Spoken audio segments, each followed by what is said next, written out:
Chapter 1. Azalea.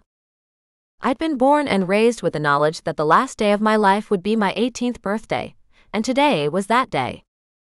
I woke up surrounded by silk sheets and the scent of freshly baked pastries hanging in the air. Groaning in ecstasy, I was determined to revel in the luxury that had surrounded me for the past few months. The masters always spoiled us for the last few months of our lives. I'd seen it time and time again. I opened my eyes to find servants hovering nearby, with trays of fruits and sweetbreads ready to be eaten. "Good morning, Azalea," Nikhil said, my favorite of all the staff. She stepped closer and brushed the hair from my eyes. "Are you ready for your breakfast?" I nodded and sighed, sitting up. "I might just go to bathroom," I informed, swinging my legs off the king-size bed and standing up. "I won't be long." Nikhil inclined her head as I swept past, finding the heated bathroom another luxury I hadn't known until a few months ago. It was a haven of serenity. When I finished, I washed my face and walked back into my bedroom. There was another servant opening wardrobes, choosing clothing for me, while Nikhil and one of her female offsiders poured me tea and juice. "Slide back into bed and eat," Nikhil said as I stepped closer. I did as she asked, though my stomach was beginning to tighten. "I don't know how much I can eat this morning." Nikhil smiled, a practiced look. "Here, drink this first. It will relax you." I took the silver goblet and stared down at the purple liquid within. "Is it a sedative?" It had to be. In all the years I'd grown up in the castle, I'd never heard a single scream from any of the girls who had been led to their deaths on the day of their birthday. In fact, when I'd seen them, they'd often seemed relieved. Happy, even. "Yes," Nikhil said simply. I inhaled the scent of the liquid, then took a long drink, noting the familiar flavor. They'd been giving me this for weeks now. I sighed as it curled in my belly, warming me from the inside. "That's nice." I was immediately more relaxed and happier. Whatever was in that drink was more than a sedative, and I didn't care. Today was my day to die, and if I could do it with dignity, I would be proud of myself. "Here. Eat. Be happy," Nikhil said, and I took the tray with all the delicious delicacies on it. I moaned at the creamy custard-filled pastries and exotic chocolates as I ate and drank, until I couldn't fit another thing in my belly. Nikhil stood back, watching me, with her intense blue eyes and green hair. "What's next?" I asked, leaning back and cupping my full stomach. "Next is a shower, and then we will dress you." I nodded as I pushed the plate off my lap. "What time's the auction?" "In a few hours," Nikhil said. "We have time." Time for what? I wanted to ask. I didn't know how to cook, clean, or work. My life up until this point was one of luxury and isolation.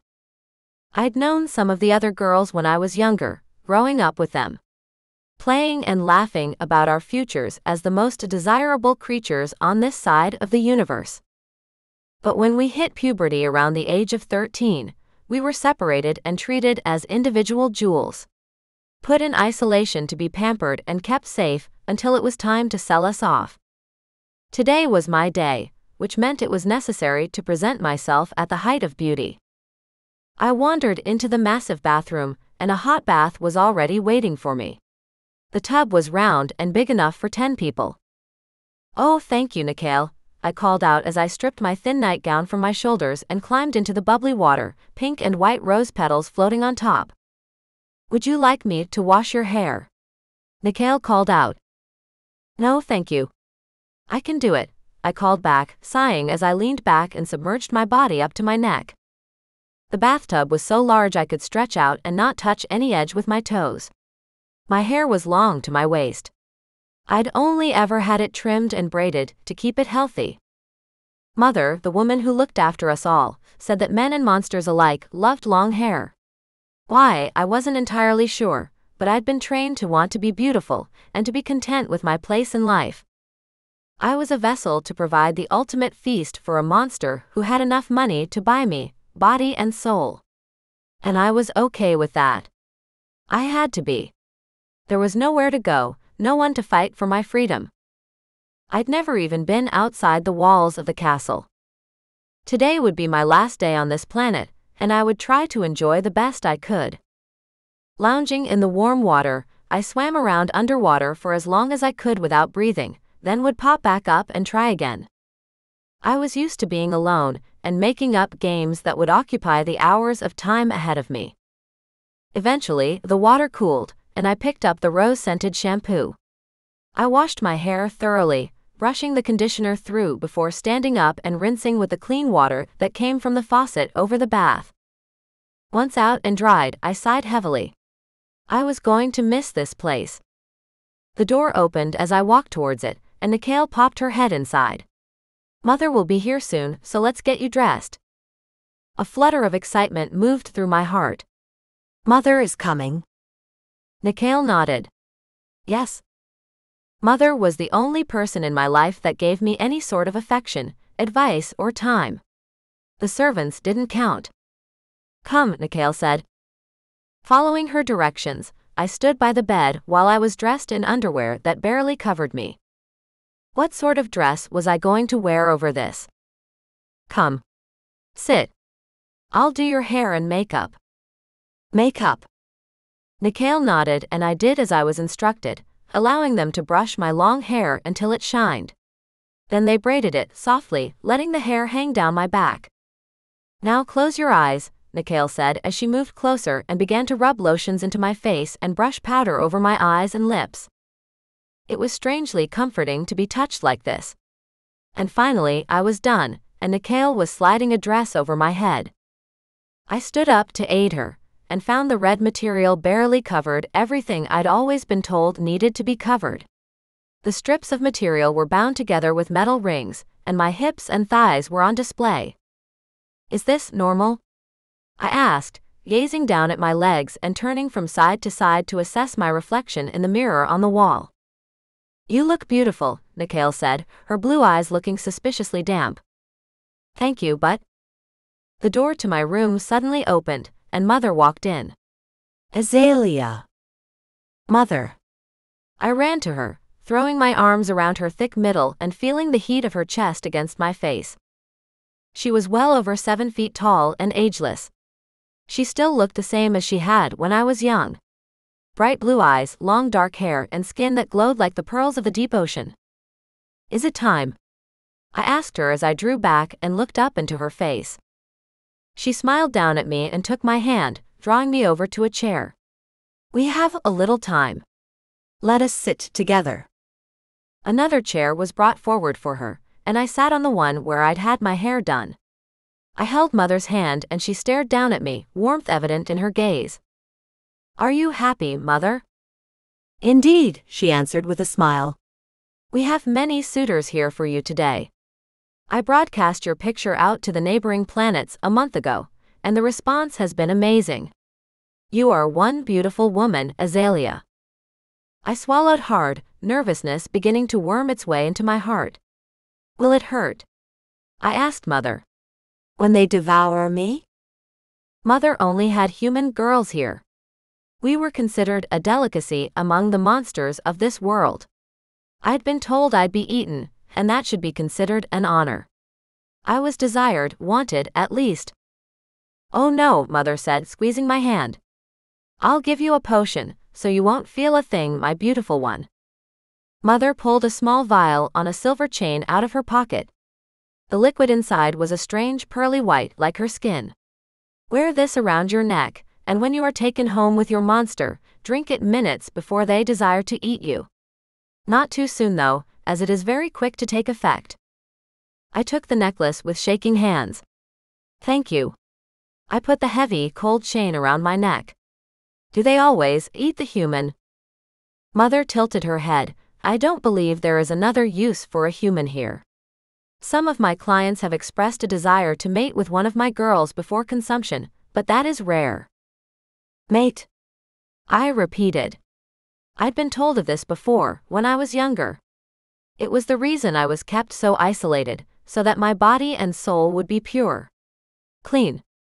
Untouched by man. It sullied the flavor, or so one of the other girls had said. Mother smiled, though there was no warmth in her eyes. Yes. Do you know the mechanics of the act? In case the monster who buys you would like to mate with you first. I nodded. Yes. I did know the mechanics, thanks to lessons I'd received years ago. But it doesn't seem very natural. In fact, it seemed grotesque. My body was surely not made for such a thing. She sighed softly. For a virgin like yourself, it isn't very natural. But again, you have your vial, for whenever you need to use it. Mother reached out and touched my necklace, and I nodded, understanding that she meant I may need the body-numbing potion throughout the mating as well.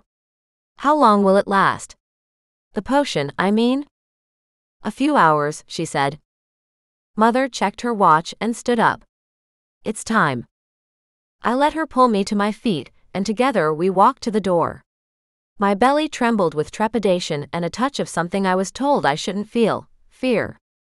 You will be perfect, Mother said as she put her hand on the door handle, ready to walk me outside. Whichever monster purchases you will be one lucky man. I want to be perfect, I confided in her. After all, this was my purpose. The fulfillment of my entire existence. Mother opened the door, then turned back to me. Then do as you are told, and everything will be fine. Then her countenance changed slightly, and her eyes darkened from the blue I knew so well to black. I have only ever had one girl return to me from a monster who was less than happy with his purchase. I shivered at the strange type of threat hanging beneath the words. She didn't want to be consumed for the benefit of her master, Mother continued. But by the time I'd gotten finished punishing her, she wished she'd taken her potion and been the good girl I raised her to be. I bit my lip. I'll be good, Mother. I wouldn't risk her wrath. Never. I'd rather take on a monster. Mother's eyes cleared, the blue returning and her lips curling into a smile. I know. Let's go, Azalea. With Mother's hand planted in the small of my back, pushing me forward, we walked through the hallowed halls of the castle, towards my final resting place. The marketplace. Chapter 2. Azalea. The sounds coming through the door at the end of the hall were terrifyingly loud. Raucous, even. I shied away from it, turning my face and slowing the pace of my steps. Is that where we're going? I asked Mother, pointing to the large black door with silver handles. I'd never been through those doors, spending my whole life inside the castle. Yes, she said, leaning down to whisper into my ear. Do not be afraid. I know you haven't seen outside your home before, but you've met the many varied servants, and know that no other creature looks like you. What do they look like? I whispered in wonder.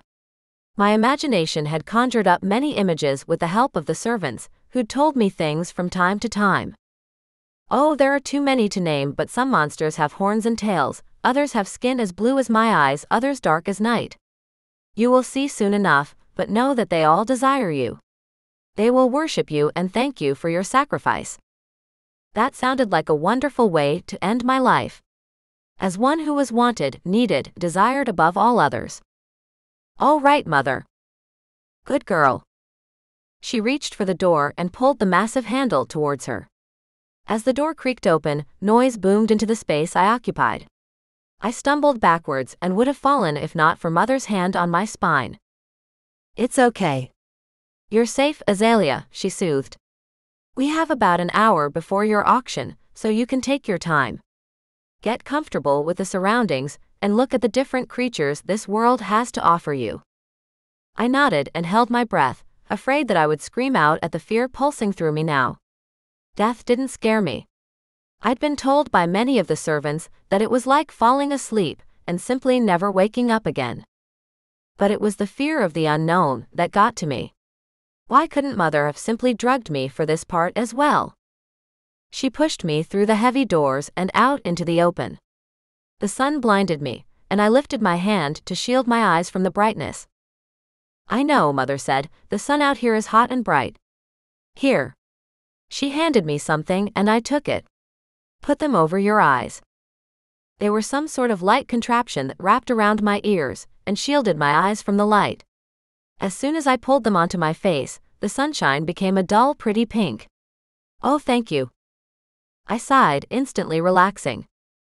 Come with me, Mother said, taking hold of my hand now and walking me towards the marketplace, where people bustled to and fro. Wow. I stared, not daring to even blink as I absorbed everything in front of me. The colors were amazing. The bright purples and green of people's skins and clothing. Are they all men? I asked Mother, having never seen one before. Yes, she answered. Let's take you up to my booth to wait until it's your turn on the auction stage.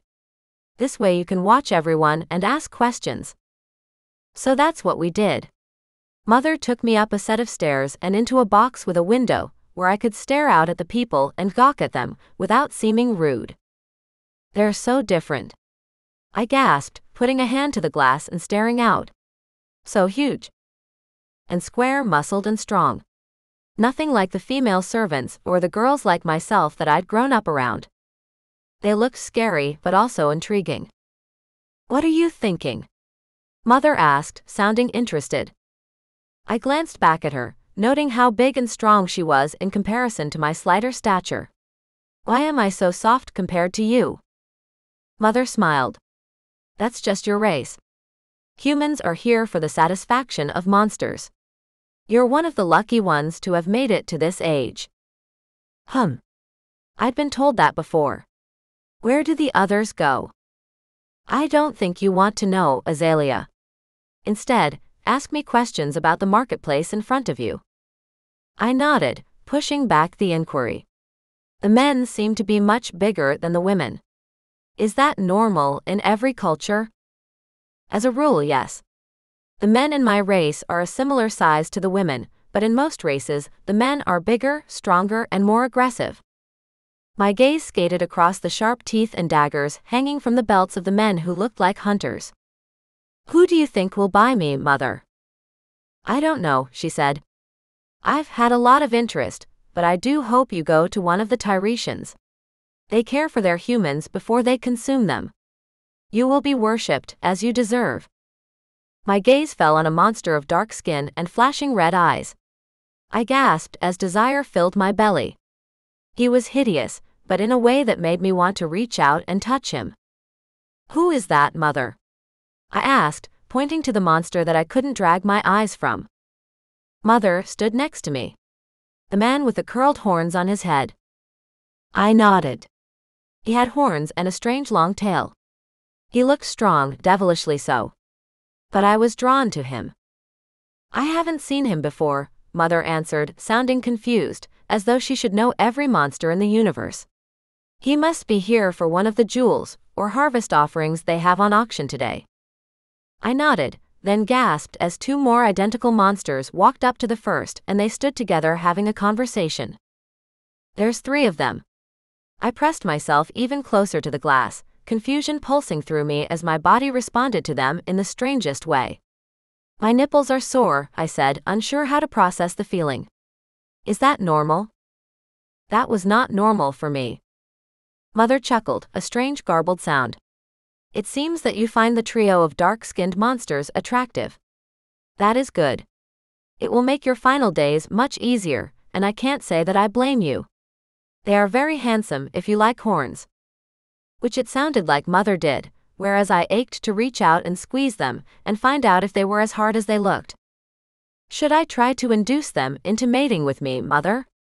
I asked, not able to take my eyes off the 3 identical monsters who were now moving over to the stage where the auctions were held. If you would like to, Mother answered gently. But I cannot control who wins your body, Azalea. You will go home with the highest bidder, no matter what they look like. I nodded, understanding how it worked. Are there any other vials that I may have, Mother? In case I need more than one? She hesitated, then slipped her hand into her pocket. I don't usually give my girls this one, but if you need to relax, take it. It's a stronger form of the purple drink you had this morning. It will make you amenable to anything the monster will want from you. I took the small object and slipped it into the only place I could, my cleavage. It nestled beside the vial on my necklace, and I smiled at Mother. Thank you. Whether I would need it or not, I wasn't sure, but I was glad to have it. A slight woman with pale green skin and bright blue eyes slipped into our box and said Mother's name in a language I barely understood. "It is time to go," she said to me and took my hand once more. "Yes, Mother." I walked beside the woman who'd kept me prisoner my whole life, who'd raised me to be sold on this very day. And yet, I held no animosity towards her. I had accepted my fate a long time ago. I'd lived this long and been kept safe and fed. Spoiled even. That was more than any other human could say on this side of the universe. We walked down the steps and a wall of noise hit me once more. The men were growling and grunting around us, one lunging for me, and Mother punched him hard. He went down and I hurried my steps, moving faster behind the little light green woman. "Out you go," Mother said once we descended the steps. "Stand in the middle of the stage." "Do I need to do anything?" I asked. She smiled, her eyes lighting up with humor. "No. Just stand still. The auctioneer will do the rest." I took a deep breath to calm my nerves, lifted my chin and walked out into the middle of the stage. The hollers and growls around the stage quieted instantly. I was almost afraid to look down into the sea of people, but I had to. I stood straight and tall, feeling vulnerable in my dress that barely covered my underwear in some places, and in others it didn't. But I wouldn't embarrass Mother, and I would not be sent back out of disappointment either. To be returned to Mother seemed like a fate much worse than death.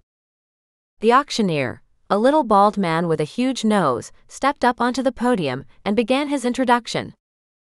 He was speaking a general galactic language that most people from this side of the universe spoke. I'd been fitted with a translator when I was young, so understood over 1,000 languages. I could speak many as well, not quite as many as I could understand, but studying the varied languages of the surrounding planets had been my way of whittling away the long hours in my day. 1,000 kresnas, a man called out, lifting his hand, gaining my attention. I tried not to shudder. He looked about 100 years old, with skin rolls hanging off his face and chin. I smiled, unable to respond how I wanted to, and the man next to him called out, 1,500 kresnas. The bidding went on and on, 6 different monsters joining in, until the number was astronomical, and I could hear Mother gasping with joy. The action began to slow down, and it was a fight between the ancient skin roll man and a bright orange monster with tusks and a third eye. Neither looked pleasant, and my gaze roamed the audience, frantically looking for the monsters I wanted.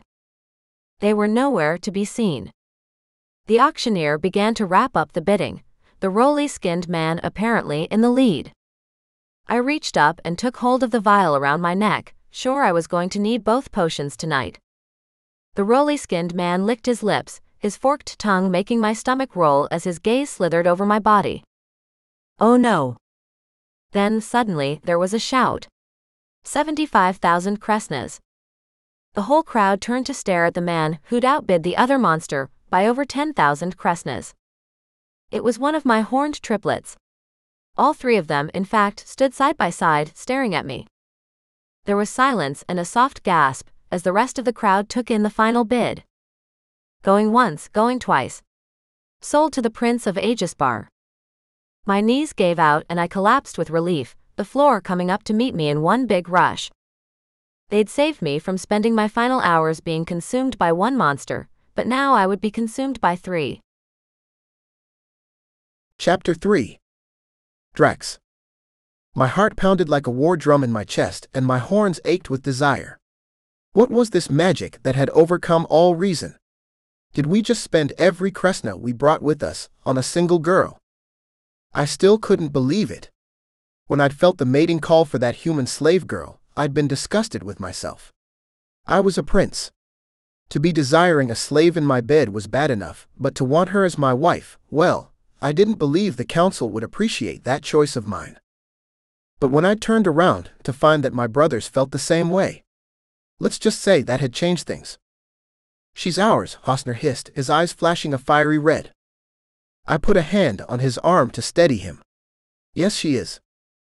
That had been the craziest thing about it.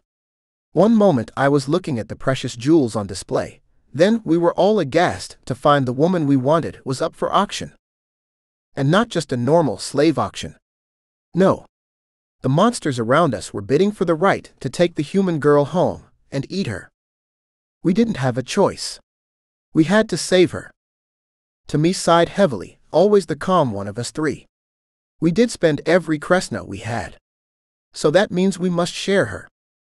We'd come here looking for entertainment, for precious gems, for 3 princesses to marry if we found any we desired. But there would not be 3 women for us. There would be only one. I know it's too late to ask, I began. We made our choice in haste and bid our highest offer.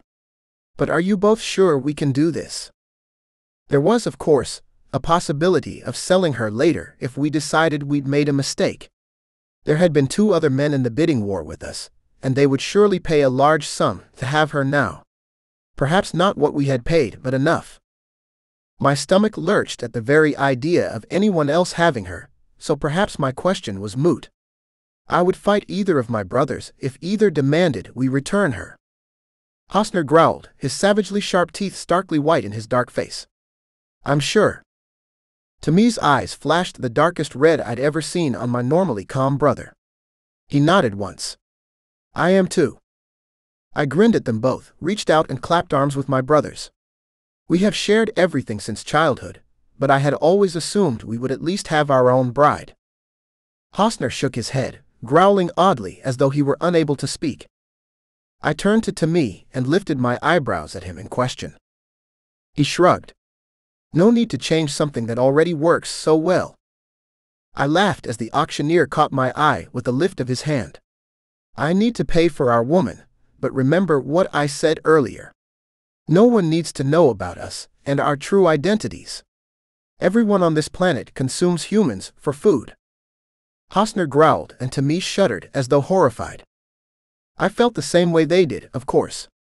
But it would be dangerous to let anyone on this planet know that we wanted the little human for something other than dinner. What about Azalea? Tami asked. Should we tell her that we don't intend to eat her? I repeated. We knew nothing about her yet, and all of our lives might be at risk if they learned the truth. Not until we're on our home world. We don't want her raising any alarms with anyone here. My brothers nodded in agreement, and I set off to find the auctioneer. He was in a small stall next to the auction platform, now wearing strange glasses poised over his humongous nose and holding a thick pen in his hand. Prince Drax, we are honored that you joined us today. I nodded at the small man. It was an honor to receive an invitation. I paused for effect. Finally. We'd never worried about the small planet's barbaric auctions before. But when the official invitation had arrived, my brothers and I had decided to take a vacation of a sort.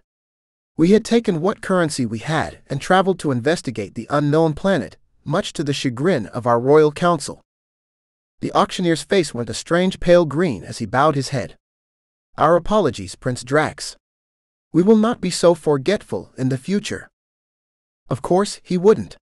We just paid an extraordinary amount of money for a single slave. Her owner would surely be frothing at the mouth to lure us in once more. Little did they know we would not be back. Thank you. I inclined my head at the small bald man and handed over what currency we'd brought with us. The auctioneer's eyes lit up as he scooped the coins into a black satchel, then held it out to the side. A woman unlike any I'd ever seen before stepped up next to the table and took the purse. She was taller and larger than me, with skin the color of the white water we had back home. You have bought yourself a truly delectable meal, the woman said, in some sort of broken language that my translator only half recognized. I inclined my head, a million questions flicking around my mind. Did our woman have a translator also? What languages did she speak? What did she eat? How long did she need to sleep? But the questions I had were all of a caregiving nature, and if I asked them, I would surely give away my true purpose for Azalea. Will she be ready shortly? I asked the pearly woman who was obviously her owner. The woman's blue eyes gleamed with excitement. Yes. She is ready to leave with you immediately. The slave owner held out her arm and Azalea walked out from behind the stage, staring up at me with huge brown eyes that I wanted to drown in. My gaze raked her form. Unable to simply look at her face, I let my eyes roam her body from top to toe. Her dress barely covered her private areas, and there were thin gold chains woven into her clothing that both decorated her curves and highlighted her slavery status. I steeled my spine, unable to give in to the needs coursing through my blood. We leave within the hour, and the trip to our planet is a few days' travel. Is there anything she needs for that time? Food. Water. We carry very little ourselves. That wasn't entirely true, but I wasn't explaining what we ate to the woman who had protected and housed Azalea only for the day she would be sold off to be eaten. The woman's eyebrows fluttered up. You intend to take her home with you? Of course. I answered, standing taller. We have rituals that must be adhered to before we can feast. Like a wedding ceremony, for instance. The woman nodded, a strange type of respect entering her eyes. I agree with your desire to pay homage to her sacrifice. She is my favorite girl. The owner turned to Azalea and opened her arms for an embrace. Azalea jumped into her body and pressed her face into the woman's breasts. I watched the exchange with interest. Was I wrong? Had this woman cared for Azalea? Was she selling her under protest? But the slave owner did not return Azalea's warmth. In fact, she sighed as though annoyed, and gently pulled away until she could push the human towards me. You may take her now, and I will send supplies to your rooms so that she may survive the trip. Survive? I didn't like the sound of that. Please send more than the minimum, I instructed, giving my voice the princely edge I'd been taught to instill into my words. She is a little thin. My brothers and I prefer more meat. Azalea dropped her head and shuddered, as though terrified of what I was about to do to her. My heart went out to her. What terror was flooding her system as I spoke? Unable to help myself, I reached forward and grabbed her hand, zings of electricity and warmth cascading over my starving nervous system. I dragged her to my side. The iridescent woman nodded. I understand and will send much food. The human began to sag as though she couldn't walk. I opened my mouth to ask if I should carry her, then realized I was being watched by the auctioneer and the slave trader. As far as they were concerned, Azalea was a lump of meat, and I should treat her as such. So much to my chagrin, I bent forward, put my shoulder in her belly and hefted her up over my back. She squealed in a delightful way, then relaxed over my arm. I will take her now and expect your servants shortly. The white mammoth of a woman nodded.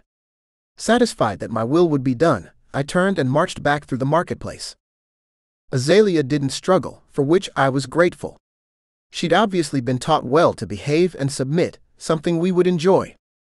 What I hated was the way she shivered on me, and the scent of fear around her was ripe. I wanted to tell her she had nothing to fear from us, but we all needed to be careful.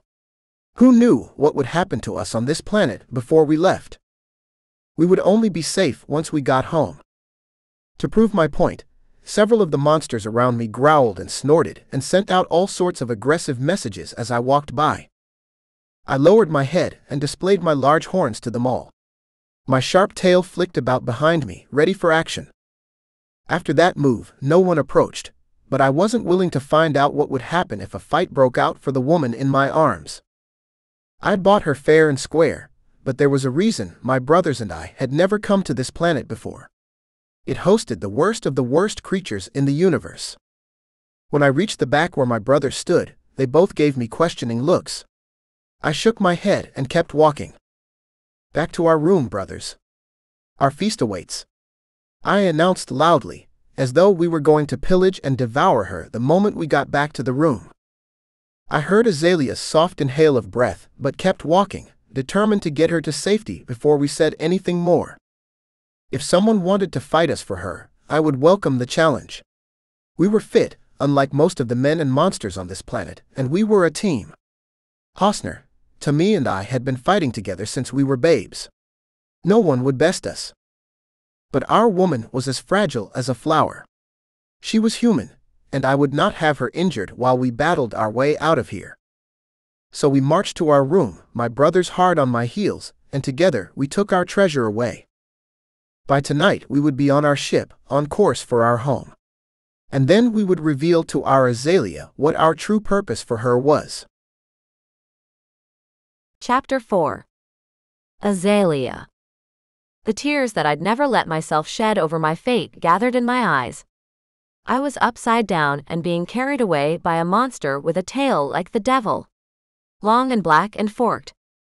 How was it possible that I'd found him pleasing to look at when I'd first seen him? He was too strong by half, and had skin so black I could only imagine being consumed by darkness. I closed my eyes and let myself go limp, assuming if I didn't fight them, they wouldn't hurt me. I didn't know what they'd do to me if I struggled. I'd been taught from my earliest memories, the only reason I'd been saved as a baby was for this singular purpose. To one day be a sacrifice to the all-powerful monster who would have enough money to make my sacrifice worthwhile. But now the fear was overwhelming. I didn't really want to die, despite being told that my entire reason for being was for this day. To perish with dignity. The three monsters stopped marching along the halls.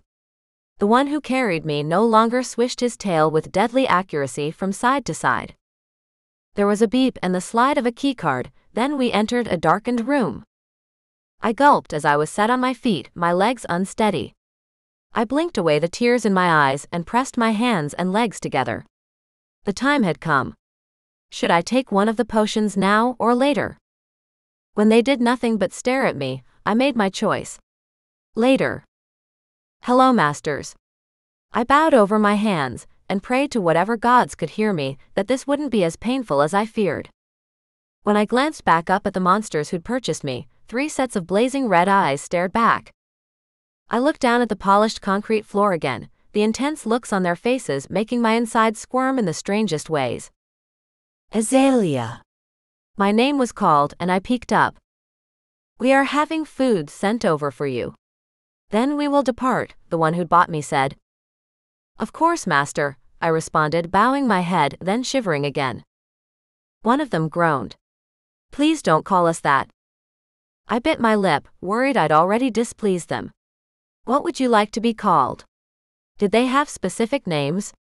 Titles? I'd heard the auctioneer say they were princes. The one in the center touched his bare chest, drawing my gaze to his thickly muscled pecs. I am Drax. And these are my brothers, Timmy and Hosner. Their language was an unusual one. You are speaking a dialect I am unfamiliar with. I responded the best I could with what I knew. My apologies if I sound childish to you. Drax's eyes flared a darker red. You are doing very well, little one. Now we must prepare for departure. Would you like anything before we go? I glanced around at the guest room. It was gorgeous, but I needed nothing. I'd been showered and pampered enough for 10 lifetimes, in preparation for this moment. No. I need nothing. Is there anything I can do for you? After all, that was my purpose. My reason for being. The one Drax had called Hosner growled a little, and took a step forward as though to grab me. Closing my eyes and holding my breath, I steeled myself against his onslaught. But no touch came, rough or otherwise. Instead, when I opened one eye to see what was going on, he was gone. I looked to the other 2 princes with confusion. Did I say something wrong? I hoped not. I couldn't think of anything worse than being returned to mother in pieces. Rejected. Drax shook his head. No, my brother is impatient to pleasure you. I inhaled sharply.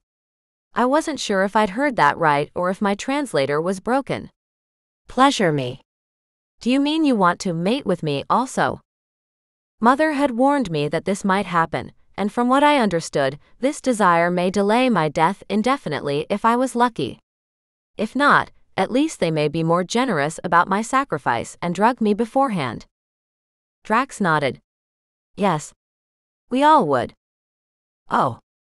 I began to undress, tugging at the strange slave dress Mother had put me in so that the monsters at the auction could see my body. The thin chains and material slid to the floor, leaving me only in my underwear. Would you like? I had no idea what they wanted. All monsters were different in anatomy and appetites. I wasn't even sure if these men would desire me in the normal way. Stop. Timmy called, putting his hand out to me. You don't need to do that. I don't. Did they want to strip me themselves? Or perhaps they didn't want my body, only my mouth. There were plenty of ways to mate, and I'd studied them all in the books in the castle's library. No. Please get dressed and we'll see about leaving. Now. Timmy and Drax turned and left the room, their tails pointing straight up behind their backs. I wrapped my arms around my body, already afraid I'd done something wrong. Again. Why didn't Mother just drug us and hand us over comatose? We wouldn't remember any of this, and the monsters could just do what they wanted, and we'd die without feeling a thing. This felt horrible. The waiting. The uncertainty. Hosner marched back into the room, his eyes blazing red, then stopped and stared when he saw me standing by myself wearing only my scant underwear. I forced my arms down to stay by my sides. His eyes raked my body. It felt like he touched every curve and body part with that gaze. I shivered, but not from fear. What did he want to do to me? And what would be worth experiencing before I died? I'd never really felt alive, not really. But today, with my life hovering in the balance, I wanted more. Your brothers said. I coughed to clear my throat. That you wanted to mate with me. I turned my hands palms out to indicate I was all his, but the gruff prince just stared, not moving. Do I have to do something else? I asked, having no idea what he'd like. Would you prefer me undressed completely? He didn't respond, seeming frozen in place. But I moved. I had to. Staying still was worse than waiting for death. I unclipped my bra and let it fall to the floor. Hosner licked his lips, his sharp teeth flashing white in the darkness of his face. His eyes glowed brighter, like the embers in a fire. I touched the necklace around my throat, choosing once again not to take it. Then I put my thumbs in the lace of my panties at my hips, and pushed them down my thighs and onto the floor. I stepped out of the scrap of fabric, moving one pace closer to Hosner. He seemed the wilder of the three. Less reserved, he looked like a monster that would take what he wanted rather than wait to be told he could. Hosner. I spoke his name for the first time, and it had a remarkable effect on him. He growled out a primitive type of sound, and grabbed for my arm, hauling me into his rock-hard body, and inhaling deeply as though learning my scent. Then he dropped his head, and put his mouth on mine. It was strange, but I pressed my lips back against his until his tongue snuck into the space between mine. I gasped, allowing him greater access as he tasted my mouth. His hands roamed my body. His touch was urgent but not rough. When the doorbell rang, he pulled back, sending me spinning. I could barely breathe. Hosner steadied me, and when a servant opened the door unbidden, Hosner pushed me behind him and barked at her, "Get out!" I recognized the girl from home. Monique. A young servant with violet eyes and skin so pale you could see blood in the veins beneath. She dropped her head. Food for Azalea. She held trays out in front of her, and though Hosner's chest rose and fell in anger, he didn't move to hurt the servant girl. Put it on the floor and leave. Monique dropped my food and ran, the door closing swiftly behind her. Hosner shook himself and turned back towards me, and that's when his brothers re-entered the room. There was a lot of yelling in their language, which I wasn't able to translate quickly enough. But the sound scared me and I clung to Hosner's arm, ashamed now. My fingers brushed up against my potion once more. Was this where they'd tear me apart, flesh from bone, limb from limb? Hosner put an arm around me and looked down to meet my eyes. Do not be afraid, little one. My brothers and I disagree about the best time to take you. Take me where? Hosner's lips quirked up in the first semblance of a smile. Perhaps you should eat. My brothers and I will sort out our differences in another room. I nodded and moved away from Hosner. Drax and Timmy stared at me, and I stood straight and tall, allowing them their inspection. They had, after all, paid for the right to do whatever they wanted with me. I pressed my fingers to my lips, still feeling the pressure of Hosner's mouth on mine. It had been strange but not unpleasant. "We will be back soon, Azalea," Drax told me, grabbing his brother by the arm. "Please eat." I nodded, and walked over to where Monique had brought supplies for me. Delectable fruits and sweet pastries that I had only been allowed in the days leading up to the auction. When I turned back around with the tray, my 3 monsters were gone and I was left alone. Just as I always had been. I sat down on the nearest sofa with the tray in my lap. Drax had told Mother I was too thin for his taste, so perhaps I needed to eat more. I applied myself to eating as much as my stomach would hold, while other parts of my body tingled in wait for what would happen next. Chapter 5. Hosner. My breeches were so tight I wanted to rip them right off me. "What's your problem?" I demanded of Drax, the eldest of us 3. "She wants us. We should take her." "She's a slave," Drax said, as though that was new information to me. "We can't just take her." I groaned and crossed my arms over my chest. "That's exactly what it means. She's ours. She'll never be anyone else's. Not as long as I had breath in my body, she wouldn't." "We want her to be our queen, Hosner," Timmy reminded me.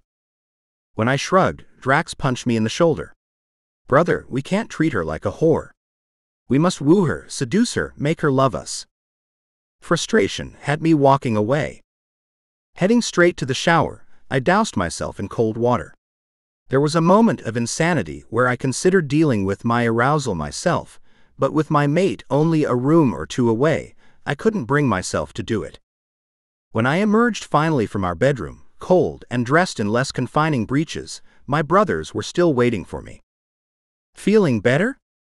Drax asked, his tone teasing. I grunted at him. "No. But I won't bite your head off anymore." "So what's the plan?" "We get her home. We have 3 or 4 days' travel ahead of us. If we take our time aboard the ship to woo her, we should have her agreeing to marry us by the time we get back." "It won't be that difficult," Timmy said. "Surely she can feel the fated mate bond also." I looked between my brothers and hoped they were right. When I'd kissed her, the way she'd responded was like she'd never been touched before. By anyone. Her scent told me that she was hot for us, but her taste was pure. And that was strangely confusing. I wanted to bend her over and devour her whole, but I needed to ease into it, that was certain. But how did I do that? "Then let's go," I said, gesturing to the door that separated our mate from us.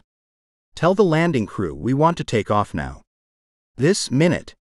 We've got what we came for." Timmy nodded and marched over to a nearby phone, barking out orders to someone on the other end of the line. I only half listened to what he was saying. My nerves were stretched too tight, uncomfortable to say the least. I rolled my shoulders and flicked my tail around, trying to dispel the feeling that something was wrong. "I'm going to go check on our mate." I took 2 steps towards the door, wondering if my little girl was still ready to offer herself to me. Was she eating? Did she have anything to wear, or should we buy her garments for travel? "Wait," Drax called out, and I turned to see both of my brothers with slashes of red over their faces. A classic sign of anger for our species. "What's happened?" "We can't leave," Timmy said. "They're saying there's a meteor storm headed this way, and the planet's locked down. No one's getting in or out."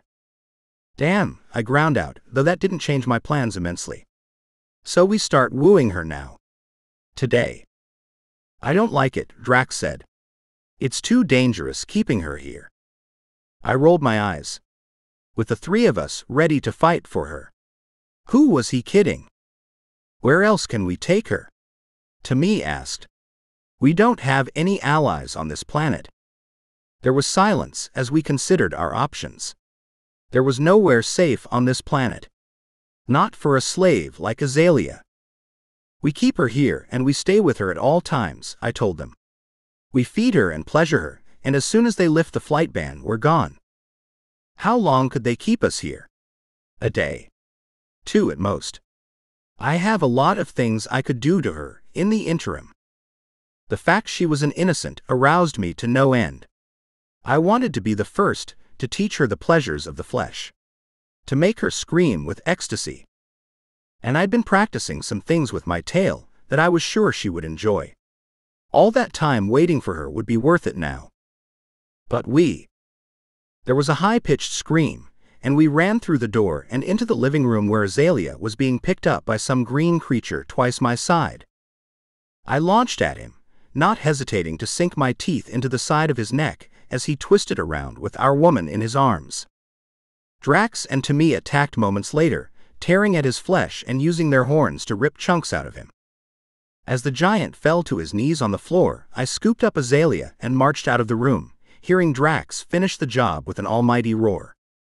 Azalea held onto my neck and buried her head into my chest. I had the giant's blood on my hands and face, and she did too now. We need to wash. I walked her straight into the shower and flicked on the water. She was still nude, having not dressed after I'd left her. Are you okay? She nodded, shivering from head to toe. Yes. Did he touch you? I growled, and she jumped a little. I didn't mean to scare her, so I turned away to put my face under the hot water, then turned back to her. It's not your fault if he did. But I'll go back and kill him again if he did.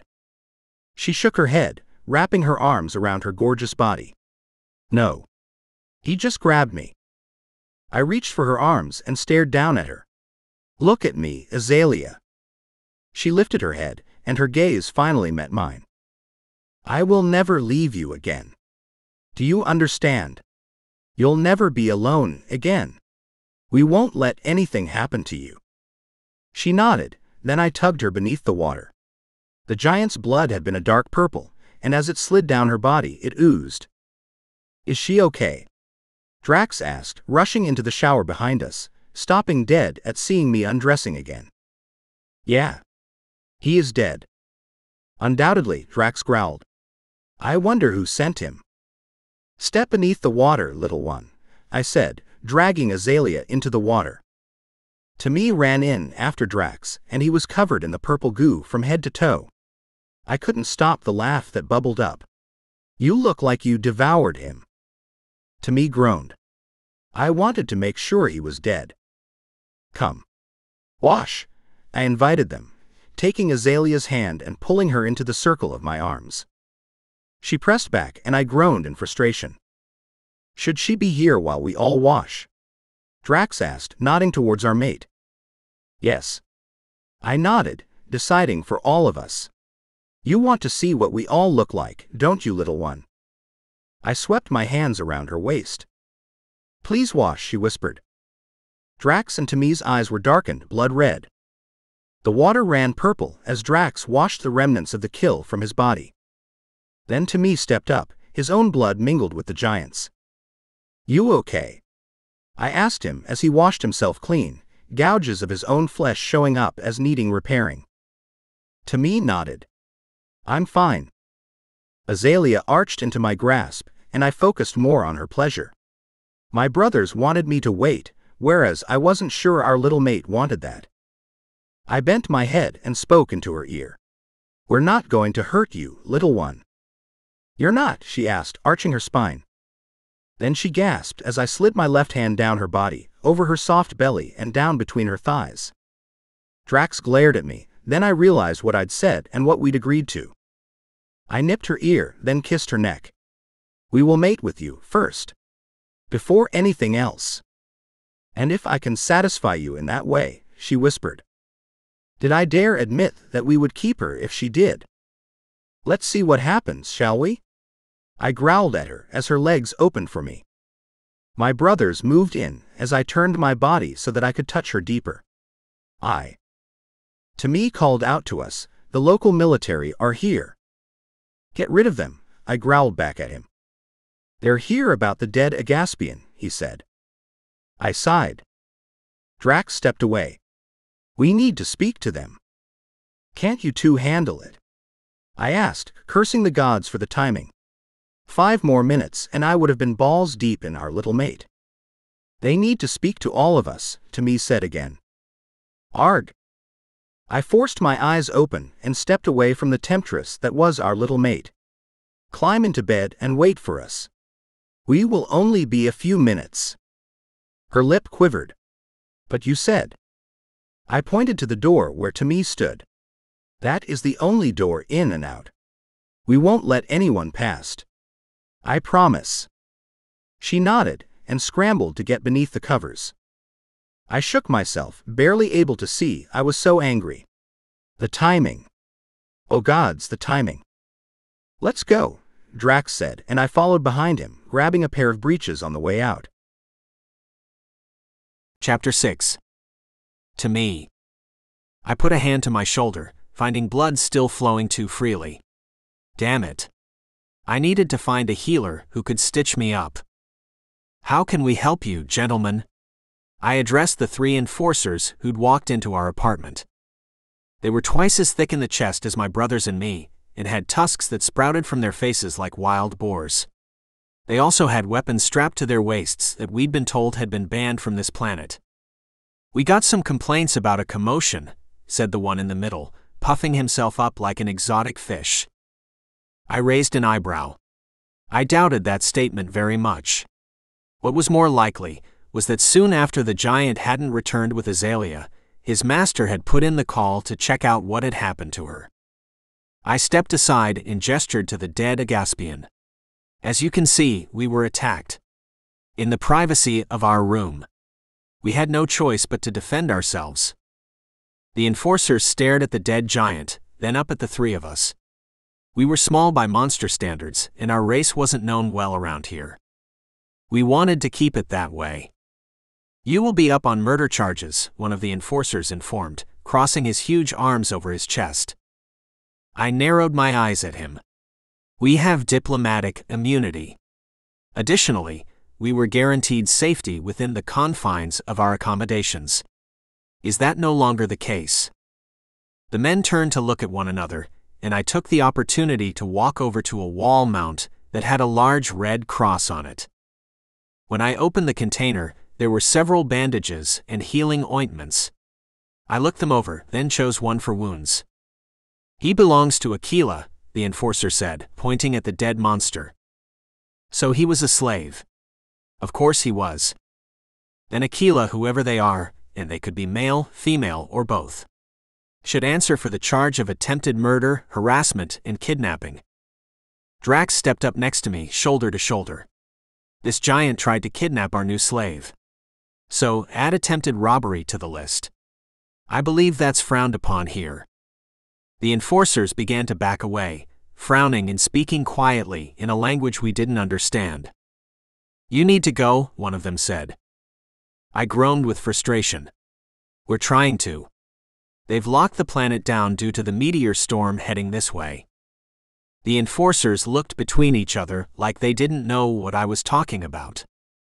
Drax took a step towards them. Are you telling us we can leave? There was something fishy going on around here. One of the enforcers put his hands up. We'll go check it out. Make sure that you do, I said, giving them a flick of my hand and showing them out. The doors shut, and I walked over to the glass panel, pressing my hand against the cold plate. Well, the security here is shit. You're telling me, Drax said from behind me. We can't even lock the fucking door. We need to get off this planet.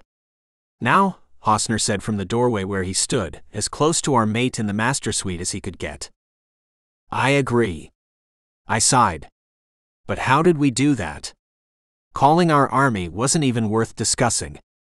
We kept a peaceful, quiet, happy planet, well, happy. Because we made sure it was invisible to the rest of the universe. Our minsters didn't want 3 princes venturing out to the other side of the universe, but we'd left in the middle of the night and enforced our own free will. So now we were on our own. Can we get back to our mate? Hausner called. My tail flicked from side to side. Shit, yeah. Okay. Hausner headed straight back into the room, and we all stood around the bed that housed our gorgeous little mate. But the mood had changed, and Ma Ting was the last thing on my mind. And from the expression on Hosner's face and the lack of desire I saw in Drax, the mood had passed. Are you all okay? Azalea sat up, the sheet falling and pooling around her waist. I inhaled sharply, letting her beauty wash over me. Such perfect skin. Pale, creamy, smooth, soft. Ah? I glanced around at my brothers. They were staring at her as well, but there was no indication that they wanted to climb back into bed with her. We're worried about your safety. Yes, Hosner said, sitting down on the bed and reaching out to her. And until we're on our ship, perhaps we should wait. 2. Azalea swallowed hard. Eat me, you mean? I glanced at my brothers around me. We are going to give you the opportunity, perhaps. Azalea scrambled out from the blankets and crawled over to Hosner, pressing her body against him. Mother told me that some of the monsters that buy us keep us to mate with. Would you keep me if I please you?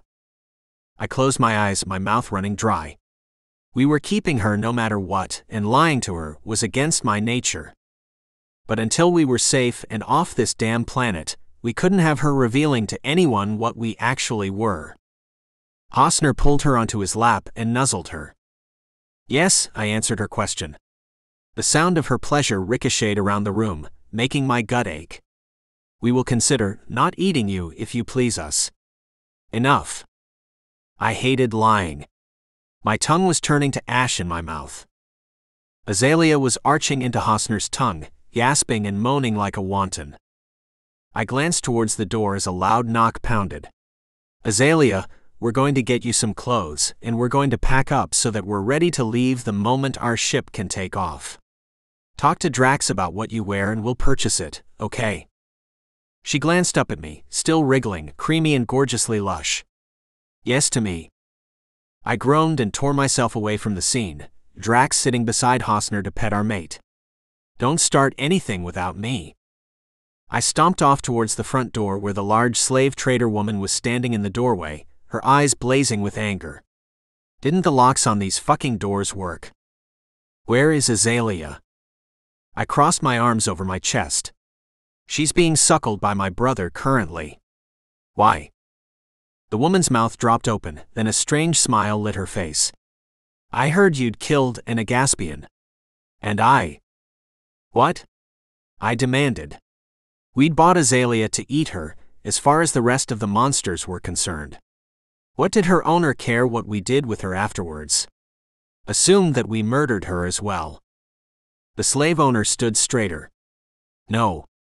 I'd heard some whispers. That perhaps Azalea was going to be resold. We don't allow that. I laughed in her face. So we were permitted to strip her bare and eat her, one bite at a time, but we weren't allowed to resell her outside the auction setting. No. I shook my head. We are enjoying her and intend to wring every cent out of her flesh before we consume her. Not in the way the slave owner thought, but we would consume her. Heart and soul. The slave owner inclined her head. Very well, Prince. I put my hand out, about to close the door in her face. Please let everyone know that Azalea is ours, purchased fair and square. We will kill anyone who tries to take her from us. The slave owner's eyes flashed with something I couldn't decipher before she ducked her head and disappeared from sight. I groaned and pressed my hand to the panel that slid the door shut, then grabbed hold of my horns and squeezed tight, frustration and anger pulsing through me. I must have made a frustrated noise because my brothers walked into the room, Hosner with Azalea thrown over his shoulder, her rounded ass on display for all to see. I stared at her for a moment, unable to stay angry when there was such a visual feast before me. Everything okay? Drax asked. I sighed. That was Azalea's slave owner. Azalea's head came up, and she wiggled to get down. Hosner set her on her feet, and her eyes were as big as our moon. Mother came looking for me. Mother? Drax repeated. You call her mother? I stared at her with incredulity as well. That woman wasn't her mother. The genetic link was impossible. Azalea pressed her hands together, as she was wont to do when she was nervous. Ah yes. We all did. All? Drax asked. She glanced from him to me, looking more and more nervous as the moments ticked on. I extended my hand to her. Let's all sit down and talk for a moment. She hurried over and took my hand with the trust of a child, and something around my heart clamped tightly shut. I'd die to protect this woman, and if anyone dared to hurt her. I sat on the couch and pulled her into my lap, cradling her body protectively. We need to get her some clothes, Drax said, frowning. But how do we do that? I asked. The marketplace wasn't for a single item of clothing. It was to buy jewels or slaves or rare minerals. You could ask Mother, Azalea whispered to me. I ran my hands up and down her legs, not wanting to go anywhere near that woman again. We could, I suppose. Do you mean, to ask where to buy you new clothes or to send over your older clothes? Either, she whispered. I glanced at my brothers, who both nodded at me. All right. Drax can contact her since he was the one to buy you from her. Drax frowned at me. You don't want to deal with her. I shook my head. Not for another moment. I continued petting our little mate to ease the tightness in my gut. I hated this, being here with no protection, no allies. Having found the most precious thing in the world to us. Azalea, I began, tilting her head up so she was looking at me. Yes? Explain to us the mother thing. She nodded, and I let go of her chin so she could relax against me. Well, when I was younger, I was kept in a room with many other human girls. We grew up together. And Mother was, well, the only mother we ever had. She was the one that would bring in new little girls and a few babies from time to time. She would read to us and explain what our life's purpose was. Life's purpose? I repeated. This ought to be good. She nodded. Yes. We'd been saved from death so that we could be sold to a monster one day, to be eaten. It is a great honor. I wondered if she understood how truly fucked up that sounded to my ears. I nodded, trying to keep my face from belying my emotions, glancing over at my brothers to find they were having a similar struggle. We understand, I managed to say. You do, she asked, looking up and meeting my gaze. Her eyes were open, and she looked so vulnerable and soft. That stirring of pure protection mixed in with desire shifted through me again. I brought her in closer and tucked her beneath my chin. We will speak to your mother and see if we can get some clothes for you. Okay? She nodded against me, then whispered, Will you tell her that I please you? I don't want to be sent back. I wrapped my arms around her and hugged her tightly. Oh, we're never sending you back. I already made that clear to her. I met my brother's gazes and clenched my jaw tightly. No one, especially not a woman who raised these women for slaughter, would ever get their hands on her again. We just had to get Azalea off the planet, and then we could breathe again. Chapter 7. Drax. I didn't want to leave the apartment nor leave Azalea's side, so we didn't. But we had to get her some clothing, and we needed to figure out what the hell was really going on around here. The military guys didn't seem to think we were as locked down as we'd been told. Can you call Mother and ask her where we can get you something to wear? I handed Azalea the phone, and her hand shook as she took the device. What do I tell her about why you haven't eaten me yet? She asked. Strangest thing I've ever been asked. I grinned at her. Tell her we all want to mate with you and plan on devouring you once we reach our home planet. She swallowed hard as though she believed me. My heart gave a little stutter. Should we tell her the truth? No, I decided, after a few seconds of consideration. She was so innocent, she might inadvertently give something away. I didn't trust anyone on this godforsaken planet. We needed to get her away from here first. She stared at the phone in her hand. And why the clothes? Tell her we don't want our servants looking at your body. Tell her we're too possessive to share you in any way. That should work. Hopefully. Azalea pressed some buttons on the phone, then spoke into it. Her words were strange, and I could only pick up on a couple of disjointed phrases. Her body language was timid and her tone was soft. I hated seeing her so afraid. I could only hope that after years of love and attention from me and my brothers, she would become the person she was meant to be. Our mate. Proud in the knowledge she was desired. Not the timid creature she'd been molded into. In the end, when she hung up, there was a smile on her face. She's going to send Monique over with my wardrobe. She said she hopes you find me to be very enjoyable. I doubted that. Slave traders like Mother were always looking at the next sale, and even better when they were trading something consumable. As soon as the food, or in this case the human, was eaten, another would need to be bought again shortly after. That's great, I managed, though I was suspicious. Now, we need to find out what's really going on with the meteors. I glanced over at my brothers where they were talking in the corner, then to Azalea again. Do you think Monique would be able to find out for us? Azalea's brow furrowed. I don't think so. She was probably right. A slave wouldn't exactly be privy to that kind of information, but I wasn't sure where to start with our investigation. We were being lied to, and I wanted to know who was pulling the strings and why. Hosner walked over to me. Brother, I need to eat soon. Perhaps we can take our meals separately. He glanced over at Azalea, and I immediately knew what he meant. We didn't want her to know what we ate, and we didn't want anyone else knowing either. I'll stay with Azalea and wait for her care package. You two eat. Azalea pressed into my side, shivering. I wrapped my arm around her. Do not worry, sweetheart. You are on the menu, not your arms and legs. She glanced up at me, her eyes wide. What do you mean?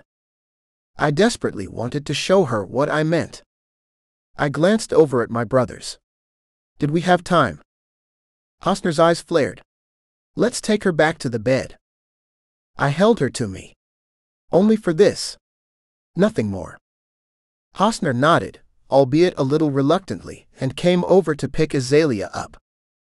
There was a knock at the door, and then it opened to reveal Monique. I almost groaned at the lack of privacy, but pushed through the annoyance. Thank you, I called out to her. Just put the clothes down on the sofa and then leave. The servant rushed forward with a pile of clothes, then went back outside and brought in more. She gazed at Azalea, but neither spoke. Azalea simply looked at Monique and smiled. Monique ran out of the room, and I shook my head. This was truly the strangest place I'd ever visited. Do you know how to actually lock this door? I asked Azalea. She nodded, and Hosner plopped her down on the floor. She walked over to the wall panel and pushed some buttons. I stared at her luscious ass, unable to look anywhere else when there was such beauty before me. Brother. Timmy urged me to stop with only his censorious tone. I could tell he was just as much in need as me, but his control was somehow better than mine. Damn it. I let her go only to stand up and pick her up in my arms. To bed. Chapter 8. Azalea. Sweat dotted my face, and my body burned with a fever-like heat I'd never experienced before. These kind monsters, had to want me as much I needed them. All three monsters were standing around staring at me. Their eyes were a light, happy-looking red. Their lips were verging on smiles, though there was an underlying worry in the room I couldn't interpret. Would you all come and lie with me? I asked. My voice was shy. After what we'd just done, I shouldn't feel shy, but I did. I really hoped they would say yes, and we could tangle our bodies and limbs together. They glanced at each other, then slowly came to rest on the bed with me. The energy in the room was stilted, as though they were uncomfortable. What were they worried about? They had been wonderful to me, and they had all seemed to enjoy what we did. I wasn't worried or uncomfortable. I was so happy I could burst. If this was how my new owners were going to treat me, then I would die a happy girl. I reached for Hosner, my big grumpy monster. I curled up in his arms, sighing happily and feeling safe. That was so amazing. Thank you. My eyes closed of their own accord as I rested against him. Shall we all shower? Drax asked. I shook my head. I probably needed one, but I was just so tired. Can I just stay here? Hosner shifted, moving me off his chest and onto the bed again. You sleep, we're going to find out when we can leave. We need to get you home. Okay, I agreed, and the men moved away. I didn't want them to go, but a blissful sleep dragged me down and I had no choice but to succumb to the darkness. Chapter 9. Hosner. I glanced over at my brothers as we all headed to the showers. We didn't speak as we trudged into the bathroom and washed ourselves quickly. When we finally dressed and headed back into the sitting room, I shut the door to the bedroom where Azalea slept soundly. I felt the need to say something to my brothers. We'd agreed not to take our little mate just yet, but at the first test I'd failed. I apologize if I broke off, embarrassment filling me at my lack of control. No, Drax said, shaking his head. Don't. If anyone should say sorry, it's me. I was the first to take my pants off. I had every intention of sticking to the plan, but Tammy laughed. None of us stuck to the plan. Our mate is divine, and she's also too in tune with us. She is perfect, brothers. I nodded in agreement, grinning at them both. She is. And mating with her had been out of this world. Amazing. Now we just have to find a way to transport her home, Drax said, his stomach growling loudly. But first, we need to eat. He went to the fridge and pulled out some of the pureed greens we'd brought with us. I'll make us all a meal, Tammy said, taking the greens and mixing them with water and protein powder, before pouring us all a drink that would sustain us until we could get home again. We were vegetarians, our entire race. Our diets were entirely plant-based, and we thrived with such nutrients. We knew, however, that if the rest of this universe found out that we did not eat meat, and we certainly didn't eat humans, then our lives might become forfeit. They might not, but we weren't going to take that risk with our current company. We drank our nutrient-dense liquid meals, then began to formulate a plan. How can we find out whether the meteor shower is real or not? I asked Drax. Tammy pulled out his computer tablet. Let me see if I can. No. They block all outgoing messages. There's no way we can get any independent information. Then we need to force our way out, I said. We go to our ship and we simply fly away. Surely they won't stop us. Drax shook his head. No. This planet has some of the best weapons around. They'd blast us out of the sky, especially if they don't want us to leave for some reason. I groaned and began to pace the room. Can we use our diplomatic immunity? I mean, we are royalty. Surely that was worth something. Tammy's eyes lit up. Now that's a good idea. I'll need to speak to someone in charge, but I'll see what I can do. I'll go with you, Drax said, gathering up his and Tammy's IDs. Hosner. You'll stay here with our mate. Of course, I said. I'd promised her no one would get past us and no one would hurt her, and I meant to keep that promise. Drax and Tammy walked to the door and swiped a card to get it to open.